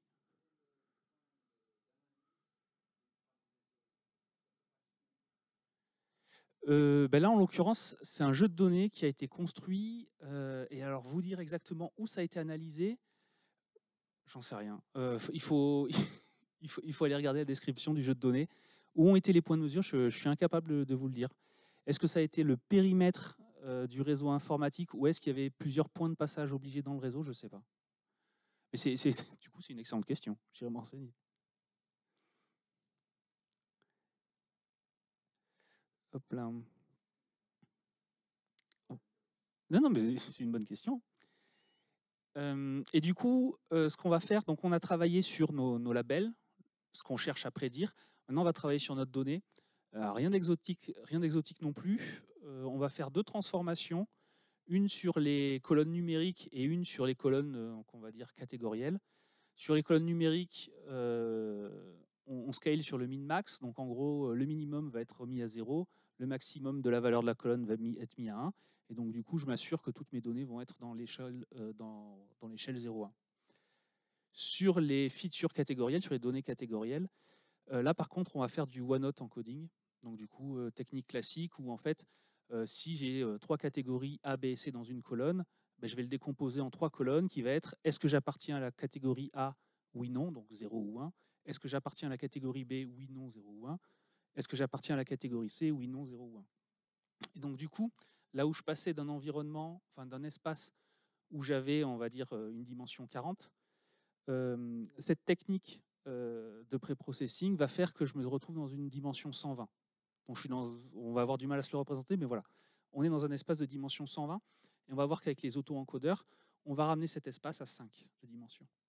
Donc en fait, on fait une énorme réduction de dimension, et c'est ça la clé des auto-encodeurs.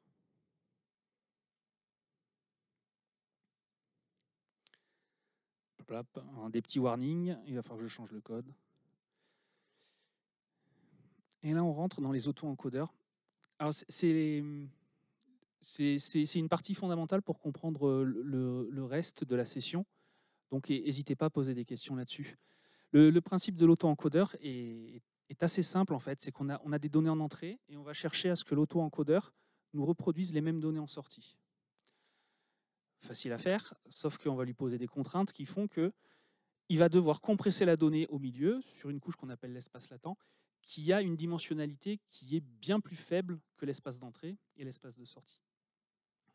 Un point qui est extrêmement positif sur les auto-encodeurs, c'est qu'on reproche souvent aux réseaux de neurones d'être des boîtes noires, des black box, d'être incompréhensibles ou peu compréhensibles. L'avantage des auto-encodeurs, c'est que sa sortie, c'est le même environnement, c'est le même espace que l'espace d'entrée. Du coup, c'est un langage qu'on comprend. Si en entrée, je mets des trames réseau, en sortie, j'ai des trames réseau.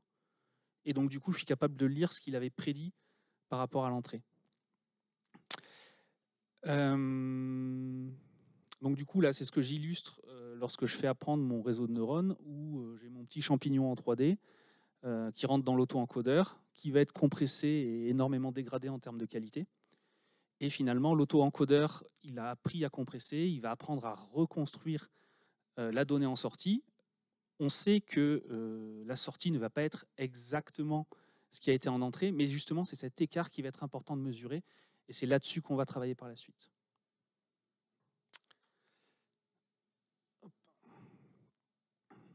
Où est-ce que j'étais?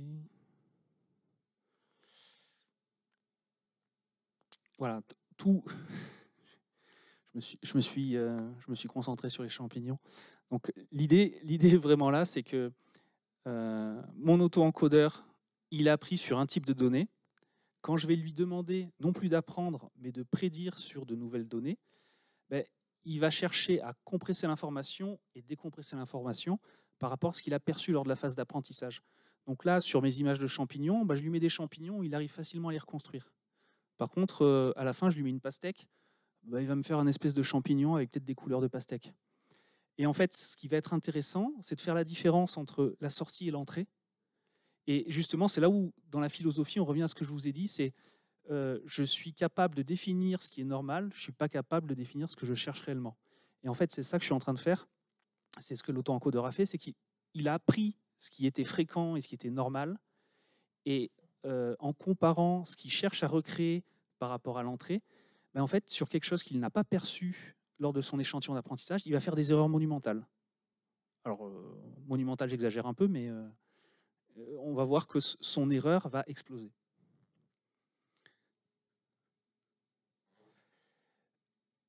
Comme c'est vraiment fondamental sur le reste de la présentation, s'il y a une question maintenant, n'hésitez pas.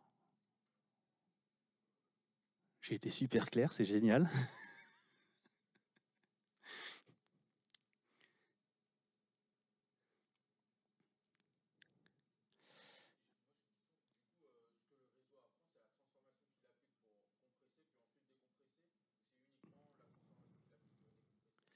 Alors, je ne sais pas s'il y a des micros dans la salle, du coup, je vais répéter la question. La question avait trait en fait au fait que le réseau de neurones, est-ce que le réseau de neurones se concentrait son apprentissage sur la compression des données ou la reconstruction ou les deux? La réponse, c'est les deux. En fait, c'est un réseau de neurones qui est un peu siamois, et le premier, par exemple, sera totalement symétrique, c'est-à-dire que je vais avoir la compression de données qu'on appelle encodage, qui va être vraiment une partie à part entière du réseau de neurones, sur laquelle on va juxtaposer une phase qui va être plus générative, qui va être la recomposition à partir de l'espace compressé de mes données, et qui va être le décoding. Et du coup, en fait, l'apprentissage des deux se fait en même temps, en fait. Alors, après, il y a plein de papiers de recherche qui ont des stratégies d'apprentissage qui sont différentes, hein. Je parle d'un cas général. Et là, en plus, on est vraiment sur l'algorithme PER, qui doit avoir au moins 15 ans d'ancienneté, soit une éternité dans le monde de l'IA. Mais ce qui est intéressant de voir, c'est que là, le réseau de neurones que j'ai utilisé sort d'un papier de recherche qui date de 2021, je crois, où en fait, ils ont cherché à trouver la manière la plus optimale de détecter les anomalies sur ce jeu de données-là. Et en fait, il se trouve que l'architecture optimale, c'est 5 couches de neurones, 122 neurones, 32, 5, puis après on revient, 32, 122. Donc voilà, on sent bien cette notion de je me projette dans un espace de plus en plus restreint, et après je reconstruis et je me reprojette dans un espace de plus en plus grand. Et donc ça, ce serait, en tout cas d'après le papier de recherche, le réseau de neurones ayant la performance optimale pour du non supervisé, pour des auto-encodeurs dits classiques. Donc on vérifie que l'erreur décroît lors de l'apprentissage. C'est le cas, on est content. Donc il apprend quelque chose. Donc pour mémoire, vous avez l'architecture du réseau de neurones. Donc on voit bien qu'on passe de 122 à 32, de 32 à 5, et puis après on remonte. Alors à savoir que je ne sais pas s'il y a des spécialistes, mais je suis un grand fan de la fonction d'activation relue, et du coup...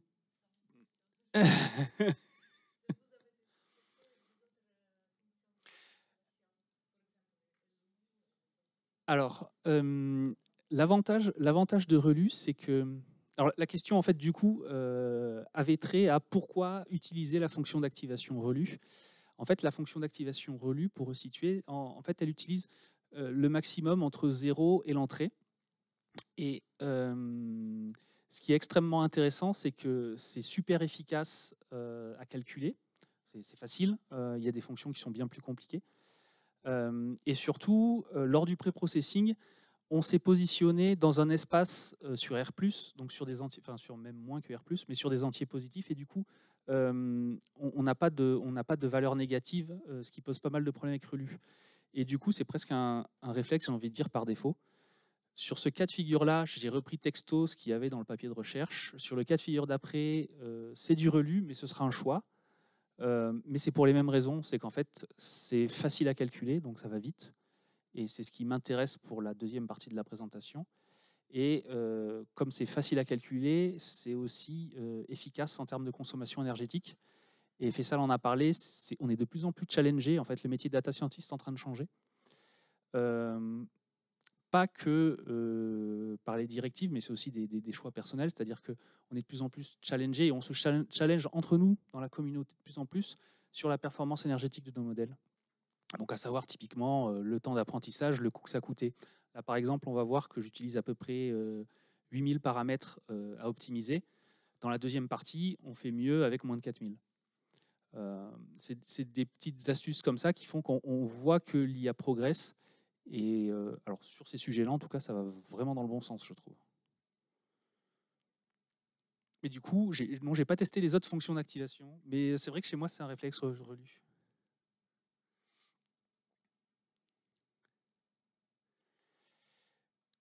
Vient ensuite l'évaluation. Donc, par exemple, on voit que, alors, quand je dis on voit que, c'est parce que pour moi c'est évident, mais on le voit à ce niveau-là. On voit que on a pas loin de 20% de faux positifs, donc 19% de faux positifs. Donc, c'est-à-dire c'est des requêtes qui ont été labellisées comme normales, mais qui ont été détectées comme anormales. Par contre, la bonne nouvelle, c'est que sur les différentes catégories d'attaques, par exemple sur probe et les détections d'attaques de type DOS, on est à plus de 96%, 96 et 99% de reconnaissance. Donc là, c'est vraiment enthousiasmant. Et sur les intrusions depuis l'extérieur, les R2SL, on est à 84%. Et sur les extensions de permission, on est à 73%. Ce qui est pas mal du tout. On a la matrice de confusion, qui est toujours intéressante à lire si j'arrive à la charger.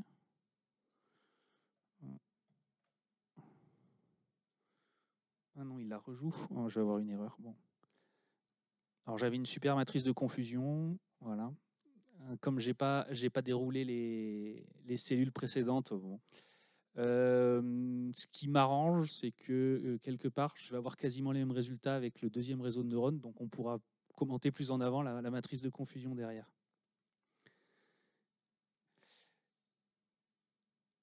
Et ce qui est également intéressant, alors,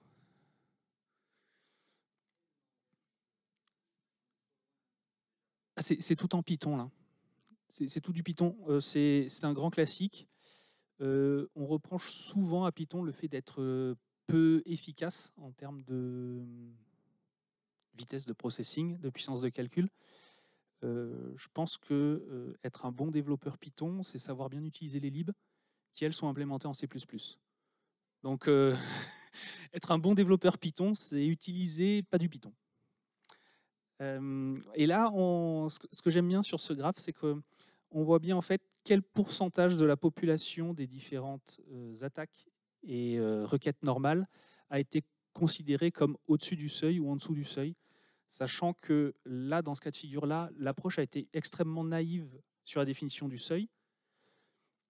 Le seuil de reconstruction qui me permet de séparer une attaque d'une requête normale, là, c'est la moyenne, la performance moyenne obtenue lors de l'entraînement. Dans le cadre de ce TP-là, je ne l'ai pas du tout optimisé. D'un point de vue opérationnel, ce qui est extrêmement important, c'est d'utiliser, en fait, d'adapter ce seuil à votre capacité à lancer des contre-mesures.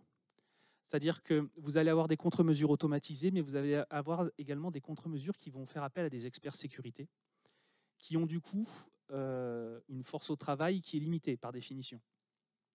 Et donc, vous allez être capable d'adapter votre seuil de détection à la capacité des équipes à traiter ces cas problématiques sur lesquels il faut investiguer. Parce qu'on fait de la détection de nouveautés, on ne fait pas de la caractérisation. Tout ce que je dis, c'est qu'il y a quelque chose de suffisamment louche pour être une attaque dans ce cas de figure. Et dans la vraie vie, c'est comme ça que ça se passe aussi. C'est qu'en fait, les auto-encodeurs nous servent à faire des espèces d'énormes filtres intelligents qui vont dire, attention, ça c'est louche, il faut le challenger. Soit on le challenge avec une contre-mesure automatisée, soit on fait appel à un expert pour analyser ce qui s'est passé et du coup investiguer sur le cas de figure. Alors je ne dis pas que c'est comme ça qu'il faut faire, c'est mon retour d'expérience, c'est comme ça qu'on fait. Et donc du coup, ce qu'on voit, c'est que l'approche naïve de définition du seuil, mine de rien, elle est assez efficace, puisqu'on a la majorité des attaques qui se retrouvent au-dessus du seuil et la majorité l'immense majorité des requêtes dites normales en dessous du seuil. Donc ça, c'est on va dire une première victoire.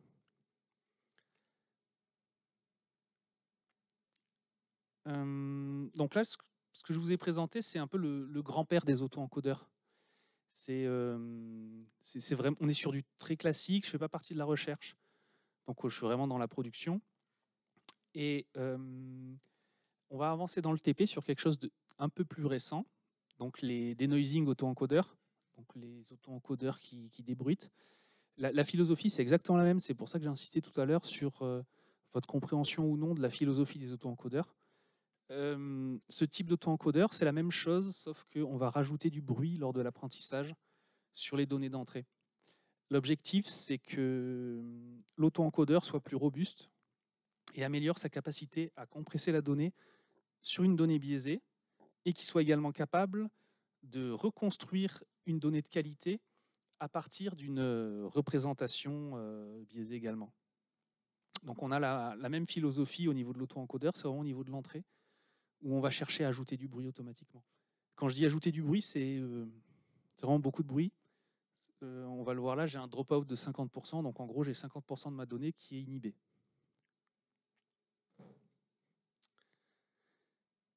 Cet auto-encodeur-là est bien plus petit. Je pense qu'on le voit après. Bon, là, on voit qu'il s'entraîne, c'est génial. Voilà, on passe d'une couche de 122 à une couche de 15, et de 15, on repasse à 122. Donc, il a moins de couches et il a moins de dimensions. Alors, il a plus de dimensions sur l'espace latent, mais au total, il a moins de 4000 paramètres à optimiser. Donc, il est 2 fois plus économe que le précédent.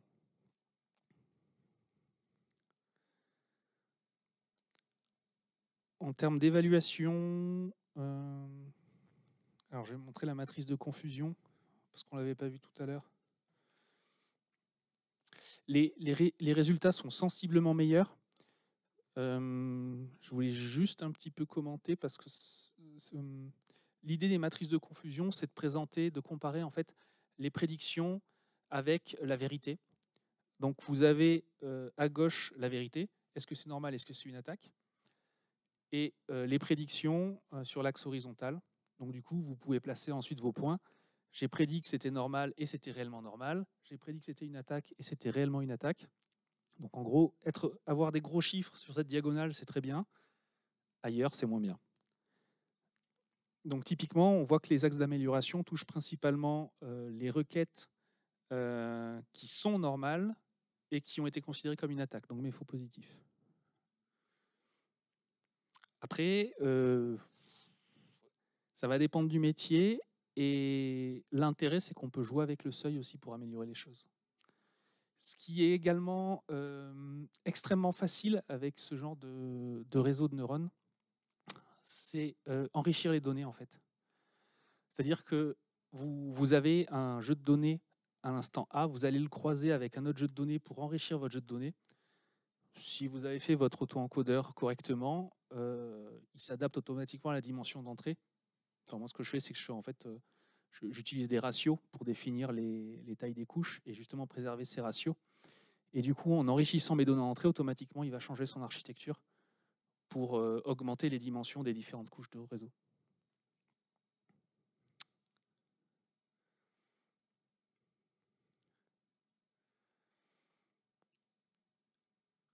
Du coup, on arrive sur le même genre de représentation.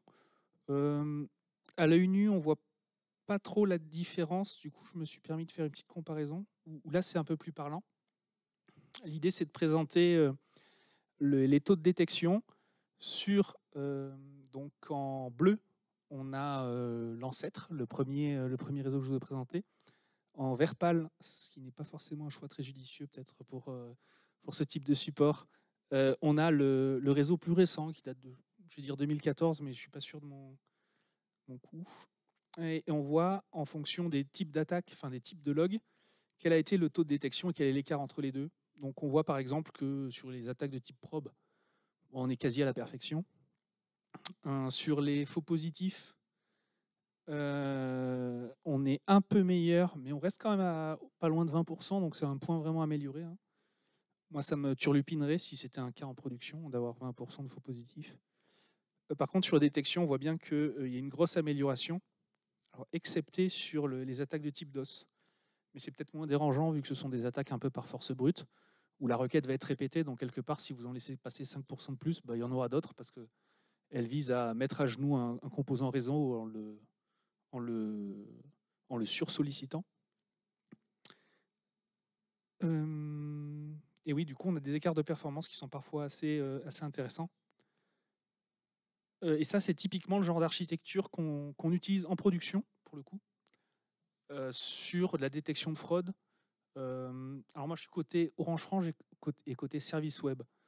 Donc, pas en tant qu'opérateur télécom, mais plutôt en tant que compagnie qui expose des services sur le web. Donc, les accès aux espaces clients, aux mails, ce genre de choses, quoi.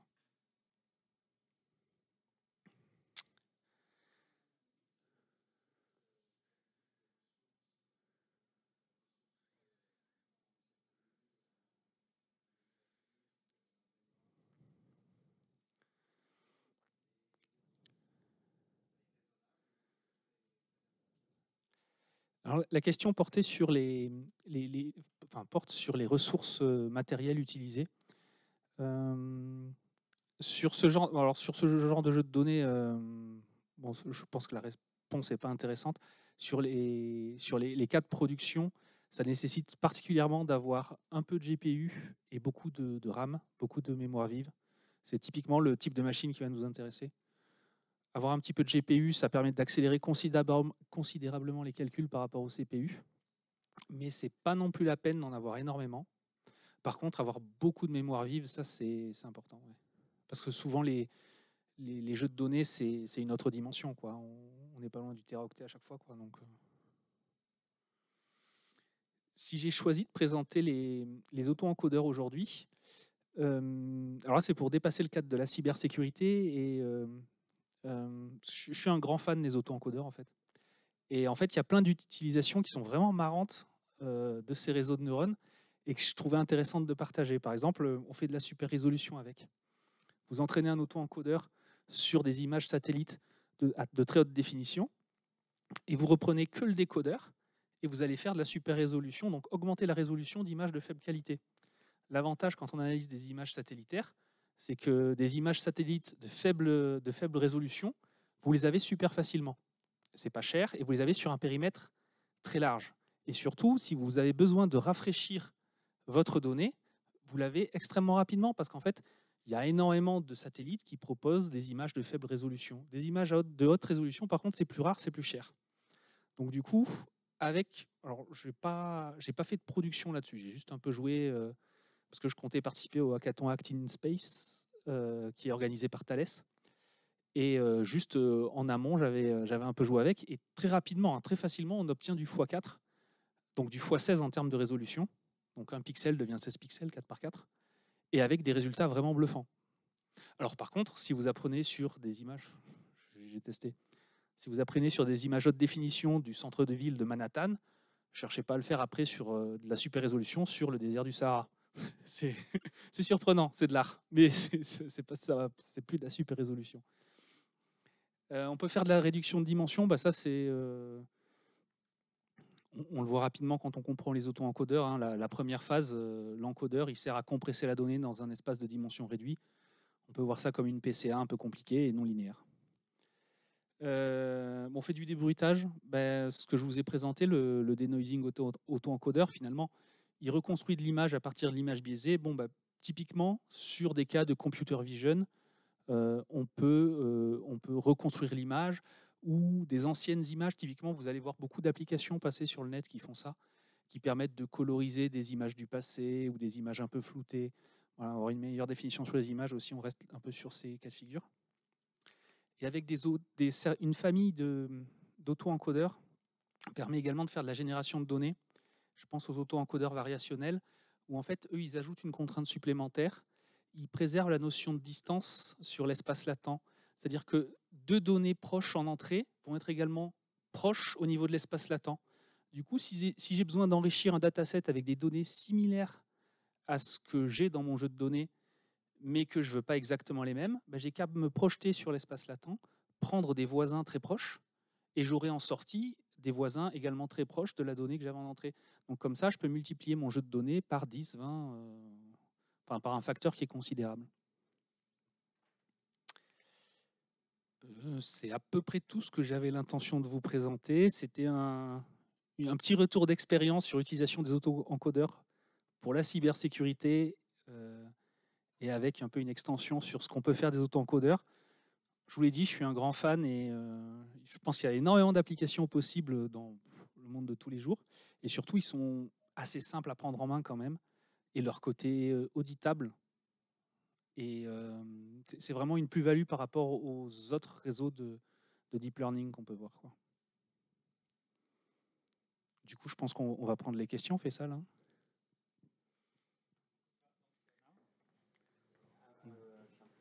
moment, j'ai entendu unsupervised learning, mais tu as les labels, donc c'est supervised. C'est une bonne question, sauf qu'en fait, le label, je l'utilise pas dans l'entraînement. Je m'en sers pour analyser mes résultats, mais mon réseau de neurones n'a pas pris dessus. Lui, il ne sait pas. Tout ce qu'il cherche à faire, c'est reproduire la donnée qu'il a en entrée. Et finalement, c'est moi après où je mesure l'erreur en comparant l'entrée et la sortie. Et si j'ai une erreur qui est élevée, là, je vais dire que c'est une attaque. Si j'ai une erreur faible, je me dis c'est quelque chose que j'ai déjà vu par le passé, lors de l'apprentissage. Et du coup, le réseau de neurones, l'auto-encodeur lui-même n'a pas conscience, conscience c'est un grand mot, mais n'a pas vu, n'a pas perçu, on va pas rentrer dans les polémiques, n'a pas perçu en tout cas le label final. C'est même pas du semi-supervisé, parce qu'on peut mixer les deux, mais... Du coup, en termes de fonction de coût, c'est au niveau du pixel de l'image générée qui est comparé avec les pixels de l'image d'entrée. Alors sur les images, moi ce que j'utilise c'est une mean squared error. Donc en gros c'est la différence au carré. Donc sur une image typiquement, tu vas faire pixel par pixel la différence entre la valeur de ton pixel d'entrée et la valeur de ton pixel de sortie, la mettre au carré, et c'est ça ton erreur. Enfin la moyenne de tout ça, pardon. La moyenne de tout ça. Ce sera ton erreur finale. Du coup, je ne vais pas répéter la question, mais pour l'enregistrement, c'est important. La question portait sur comment se faisait la mesure de l'erreur. Moi, j'ai une question, du coup, par rapport à la stable diffusion, on permet aussi de faire de la génération d'images. Ce serait quoi la différence avec les auto-encodeurs ? Là, tu me poses une colle parce que moi, je manipule les auto-encodeurs. Du coup, comparer les deux techniques, j'aurais du mal, quoi. Enfin, honnêtement.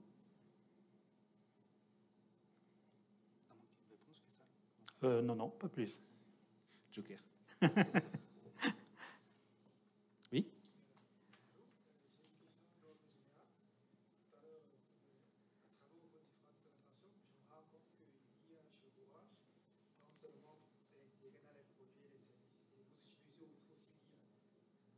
J'aimerais savoir, en termes de portefeuille de compétences, comment ça se fait chez Orange. D'abord, tu répètes la question. Donc, en fait, si je résume, pour ne pas tout répéter, peut-être, de mémoire, je ne vais pas pouvoir. en tout cas sur les compétences nécessaires pour faire finalement tout ça. Alors les compétences sont à la fois les choses qu'on connaît plutôt. Donc si je vous dis de la data ingénierie, des ingénieurs de données, très bien. Si je vous dis de la science des données, donc data science, je pense que là aussi vous pouvez imaginer que que ça se trouve. Mais en plus, en fait, il y a autour de l'IA, en fait, l'IA en entreprise, tout au moins, c'est quelque chose de très très vaste. Donc, je pense que c'est un point que je n'ai pas forcément, sur lequel je suis passé rapidement dans mes slides. Il y a autour de l'IA, il y a j'ai donné l'exemple des juristes. Ils sont autour de la table. Les financiers du groupe sont autour de la table. Les sociologues, nous avons aussi, y compris côté recherche, donc des sociologues qui s'occupent effectivement de la partie éthique, de la partie ergonomie des systèmes d'IA, etc., qui sont autour de la table. Il y a des gens des RH parce qu'il faut du recrutement et il faut de la formation. Donc, comme je le disais, donc c'est quelque chose. Il y a énormément de formation. Il y a 2 structures de formation en interne, Orange Campus et Orange Learning. Orange Learning, elle est sur le périmètre Orange Innov, donc là où je suis. Et puis Orange Campus, c'est vraiment l'infrastructure, enfin la structure qui fait de la formation pour l'ensemble du groupe. Et ces choses-là, évidemment, même si on a dit que l'IA existe depuis les années 50 ou 40, c'est quelque chose quand même qui est relativement récent, notamment au sein des entreprises. Et il faut effectivement former. Ce n'est pas des choses qu'on a vues largement dans les écoles il y a 10 ou 15 ans. Moi, je me rappelle effectivement plus jeune, on faisait un peu du recul simulé, des choses comme ça, sur les réseaux de neurones, mais pas beaucoup plus. Et donc, effectivement, il y a un effort. L'acculturation, c'est probablement ce qui nous... Enfin, ça peut paraître un peu absurde, mais probablement l'activité la plus dure aujourd'hui pour nous et sur laquelle on met le plus de moyens, c'est l'acculturation, c'est les formations. Donc, aussi bien des formations internes, Orange Campus, Orange Learning, qu'on a acheté aussi des accès en grand nombre pour les employés d'Orange sur Coursera. Donc, il y a vraiment d'excellentes choses sur Coursera. Et puis, avec aussi Google, on a signé aussi un accord avec Google pour utiliser leur cloud pour le beaucoup de calculs nécessaires, comme vous l'avez vu. Et effectivement, donc, il y a aussi des structures de formation chez Google. Voilà. Donc, la formation, c'est quelque chose d'extrêmement important pour à la fois convertir des compétences existantes, des gens, par exemple, qui sont purs réseau, des experts réseau, mais qui n'ont jamais fait du réseau avec l'IA. Et donc là, il faut les former, mais aussi du sang neuf pour les gens qui sont plus jeunes, surtout, qui veulent se mettre, finalement, ils ont le background nécessaire scientifique pour s'y mettre. Et en plus, effectivement, on recrute aussi à l'extérieur, évidemment. Donc, on a recruté pas mal d'experts. Et mon patron, par exemple, c'est direct, Steve Jarrett, il est américain. C'est lui qui pilote le département Data IA d'Orange. Pour appuyer ce que tu dis, ce que je trouve intéressant, c'est de voir comment les métiers prennent en main en fait cette intelligence artificielle et comment même les salariés se renouvellent. Par exemple, on a des équipes d'ergonomes qui étaient à l'époque spécialisées sur la création de sites web. Maintenant, ils ont une branche qui s'est spécialisée sur la création de data viz. Parce que pour communiquer en interne et en externe, alors vous aurez remarqué que moi, je n'ai pas fait appel à leur service pour cette présentation. Le Verpal, je me prenais un carton rouge direct. Mais c'est marrant de voir comme certains métiers se renouvellent avec l'IA, avec la manipulation de la data d'ailleurs de manière générale. Mais bon, c'est la petite anecdote que j'ai trouvé marrante parce que j'ai trouvé ça super malin de se dire mais comment je réinvente mon métier pour aller dans cette tendance-là. Et c'est dingue comme face au changement, il y a des profils qui vont s'arc-bouter sur ce qu'ils ont à l'heure actuelle, leurs prérogatives, et d'autres métiers qui vont accompagner ce changement avec une aisance dingue. Et ça va dépendre, c'est une question de personnalité, hein, pas de métier d'ailleurs. Mais c'est marrant à voir, enfin, à vivre.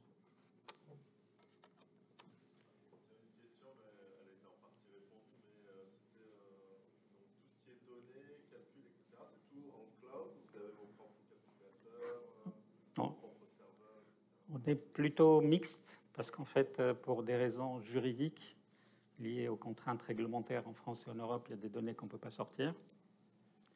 Même si on a signé effectivement un accord stratégique avec Google, mais c'est le contexte réglementaire français et européen qui nous empêche.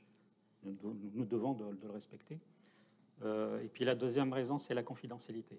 Il y a des données confidentielles, aussi bien sur l'aspect technique, les données en lien avec l'exploitation du réseau et nos finances, par exemple. C'est des données qui ne sortent sous aucun prétexte.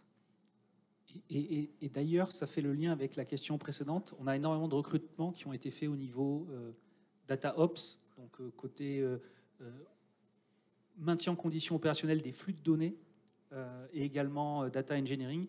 Il y a un gros effort qui a été fait. Alors la data science, c'était un peu le côté, on va dire, brillant, shiny de la manipulation de données. Et là, on est en train de rattraper ce retard parce qu'en fait, on a formé énormément sur la data science. Finalement, on a oublié que, un peu, je trouve, dans la philosophie, qu'on ne pouvait pas faire de data science sans data. Et du coup, des métiers qui étaient un peu parents pauvres en termes de recrutement sont maintenant extrêmement valorisés en interne.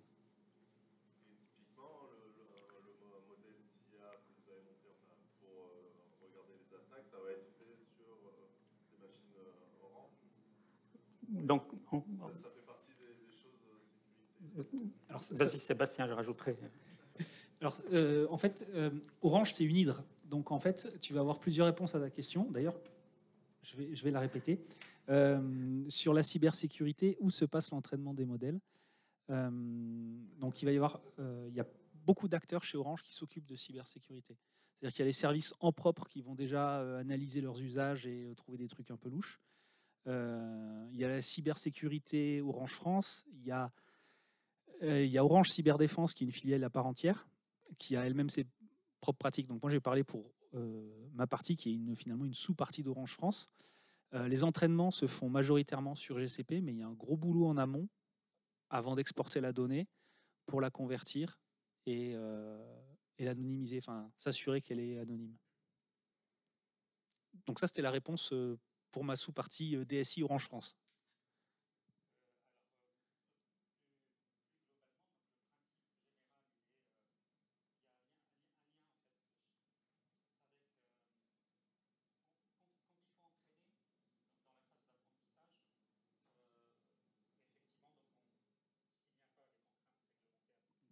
Parler, et les contraintes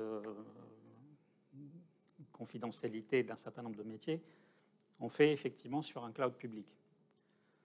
Mais il y a aussi une autre contrainte, mais là c'est pour la partie d'apprentissage. Mais la partie, on va dire,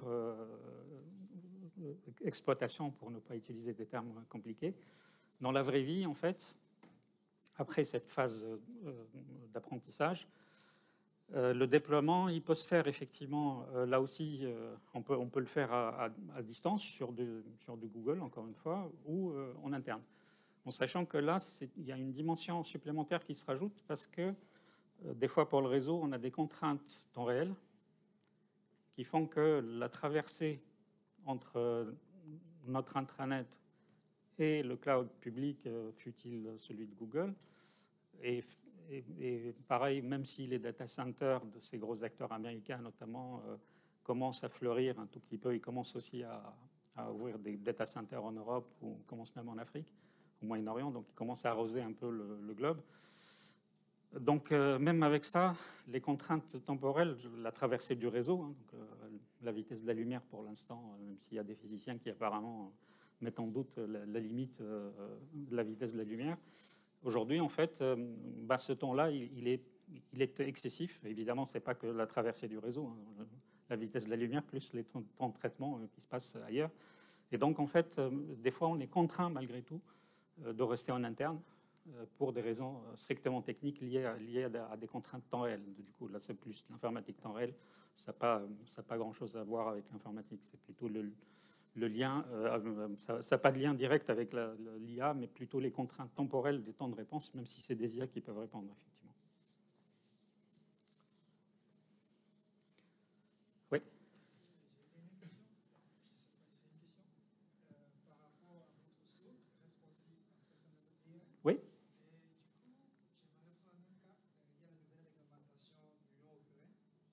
pardon? Il y a la nouvelle réglementation européenne sur l'IA Oui. qui va sortir Oui. soit en décembre ou en janvier. Oui. Je crois, oui. Et du coup, j'aimerais savoir comment est-ce que, quand il y a une nouvelle réglementation, comment est-ce que Orange se prépare pour mettre ça en pratique au niveau de ses solutions d'IA. Oui, très bien. Alors, effectivement, donc, il y a quelque chose qui n'apparaît pas explicitement dans ce schéma-là, mais d'une manière générale, ça apparaît ici. En fait, on a, chez nous, donc là aussi, pour vous donner une idée sur la vraie vie, il y a tout un département qui s'appelle réglementation, au niveau de l'entreprise globalement, donc pas forcément dans les pays. Dans les pays, évidemment, il y a toujours des juristes localement ou des comptables localement et des ingénieurs localement. Mais là, c'est au niveau corporate parce que ça engage l'ensemble du groupe. En fait, il y a un travail qui est fait. Donc, c'est les textes qu'on discute, qu'ils soient textes français ou textes européens. Donc, je pense que tu fais plus référence à l'AI Act, le Data Act. Il y a un autre aussi qui se prépare sur la gouvernance de la donnée au niveau européen, qui est en cours. En fait, le Data Act et l'AI Act, j'ai des slides, mais bon, ça ne sert à rien de les sortir maintenant. C'est quelque chose qui aurait dû être finalisé là, en fait, fin 2022, mais ça a été reporté à 2023. Et globalement, effectivement, c'est nos collègues responsables de la réglementation qui pilotent ça, qui font l'interface aussi avec les autorités européennes et qui nous impliquent, nous, en tant que techniciens donc, de la chose, qui nous impliquent dans la discussion. Mais c'est eux qui pilotent. C'est comme ça qu'on est organisé. Et effectivement, donc, on commente les textes, on renvoie vers l'Europe les choses qui nous paraissent pas bien ou bien, donc, et avec d'autres, évidemment, d'autres entreprises européennes qui renvoient des commentaires. Le monde académique aussi le fait, jusqu'à la convergence vers un texte européen. Brillante masterclass, merci infiniment Faisal et Sébastien pour votre généreuse et brillante contribution. Tu le disais Faisal, où sont en effet les endroits où l'on pense et où l'on agit en intelligence artificielle? C'est typiquement ici dans les Alpes-Maritimes et sur la technopole de Sophia Antipolis. D'ailleurs, on le rappelle, hein, c'est Sophia, avec le jeu de mots là, IA Masterclass sont précisément en opening de la Sophia AI Week, parce que demain, il y a le symposium du Sophia Summit qui se déroule du coup mercredi, jeudi, vendredi. Et c'est précisément parce que Orange est très engagé dans l'écosystème de l'intelligence artificielle maralpine que vous êtes là aujourd'hui, parce que vous êtes membre de ICAR, Industrial Council on Artificial Intelligence Research, aux côtés de plus d'une douzaine d'autres compagnies, telles qu'IBM, comme tu le citais, mais aussi bien sûr Amadeus et SAP qui l'ont créé à l'origine. Et pourquoi? Précisément, c'est pour dire qu'il y a un comité scientifique au sein du 3IA Côte d'Azur, donc un des 4, hein, on le rappelle quand même en France, et en effet, comment initier le dialogue entre les industriels et la recherche académique. Et c'est pour ça que nous sommes heureux ici, à la Maison de l'Intelligence Artificielle avec Télécom Vallée, d'organiser pour la 5e année consécutive ces masterclass pour faire des mains à la pâte, pour qu'une fois qu'on a dit cette théorie académique, eh bien comment expérimenter tout ça. Et quoi de mieux que la Maison de l'Intelligence Artificielle pour découvrir, comprendre et expérimenter les IA. Donc ça, c'est vraiment le côté technique. Ensuite, d'un point de vue métier, vous l'avez dit, tous les métiers sont transformés par les intelligences artificielles. Tu citais les ergonomes, mais pas que. Et ce que je souhaitais rajouter aussi, c'est que là, c'est une masterclass 100% masculine, mais c'est pas l'image d'Orange, parce qu'Orange, vous faites justement beaucoup d'efforts pour le recrutement en diversité, inclusif, etc. Et j'aimerais citer en effet par exemple Valérie Guillon, qui a fait avec ses consoeurs l'excellent Inspire Me, qui permet justement aux jeunes filles de se projeter dans les métiers de la tech, oui, en général, et de l'intelligence artificielle en particulier. Et puis aussi Muriel Mwanza, qui est aussi animatrice justement de la communauté cybersécu de Télécom Vallée. Donc voilà, il y a la technique, il y a les métiers et il y a les êtres humains. Et vraiment, Orange, on est ravis que vous... grand merci d'avoir animé ça pour toute votre générosité, parce que c'est pas votre quotidien de le faire. Hein. Vous avez un autre métier, d'autres rôles. Donc, grand merci Sébastien et Faisal pour ça. Et merci à vous pour cette audience d'une attention. Enfin, l'attention était vraiment palpable. Et c'est tout l'esprit des masterclass. Voilà, on est entre guillemets entre nous. On se dit les choses avec du pragmatisme et sans dogmatisme. Et puis ensuite, on continue ainsi éclairé sur comment cet outil, qui n'est qu'un outil, on peut, comme vous le disiez très bien, en faire le meilleur pour l'humanité et se méfier en effet des dérives potentielles. Parce que étant donné que c'est créé par l'humain, eh bien, on peut en effet continuer à maîtriser cet outil. Donc, grand merci. On se retrouve à 14h pour la 3e masterclass avec INRIA Academy sur une plateforme open source Corez. On se retrouve ici après la pause. Merci beaucoup. Merci beaucoup.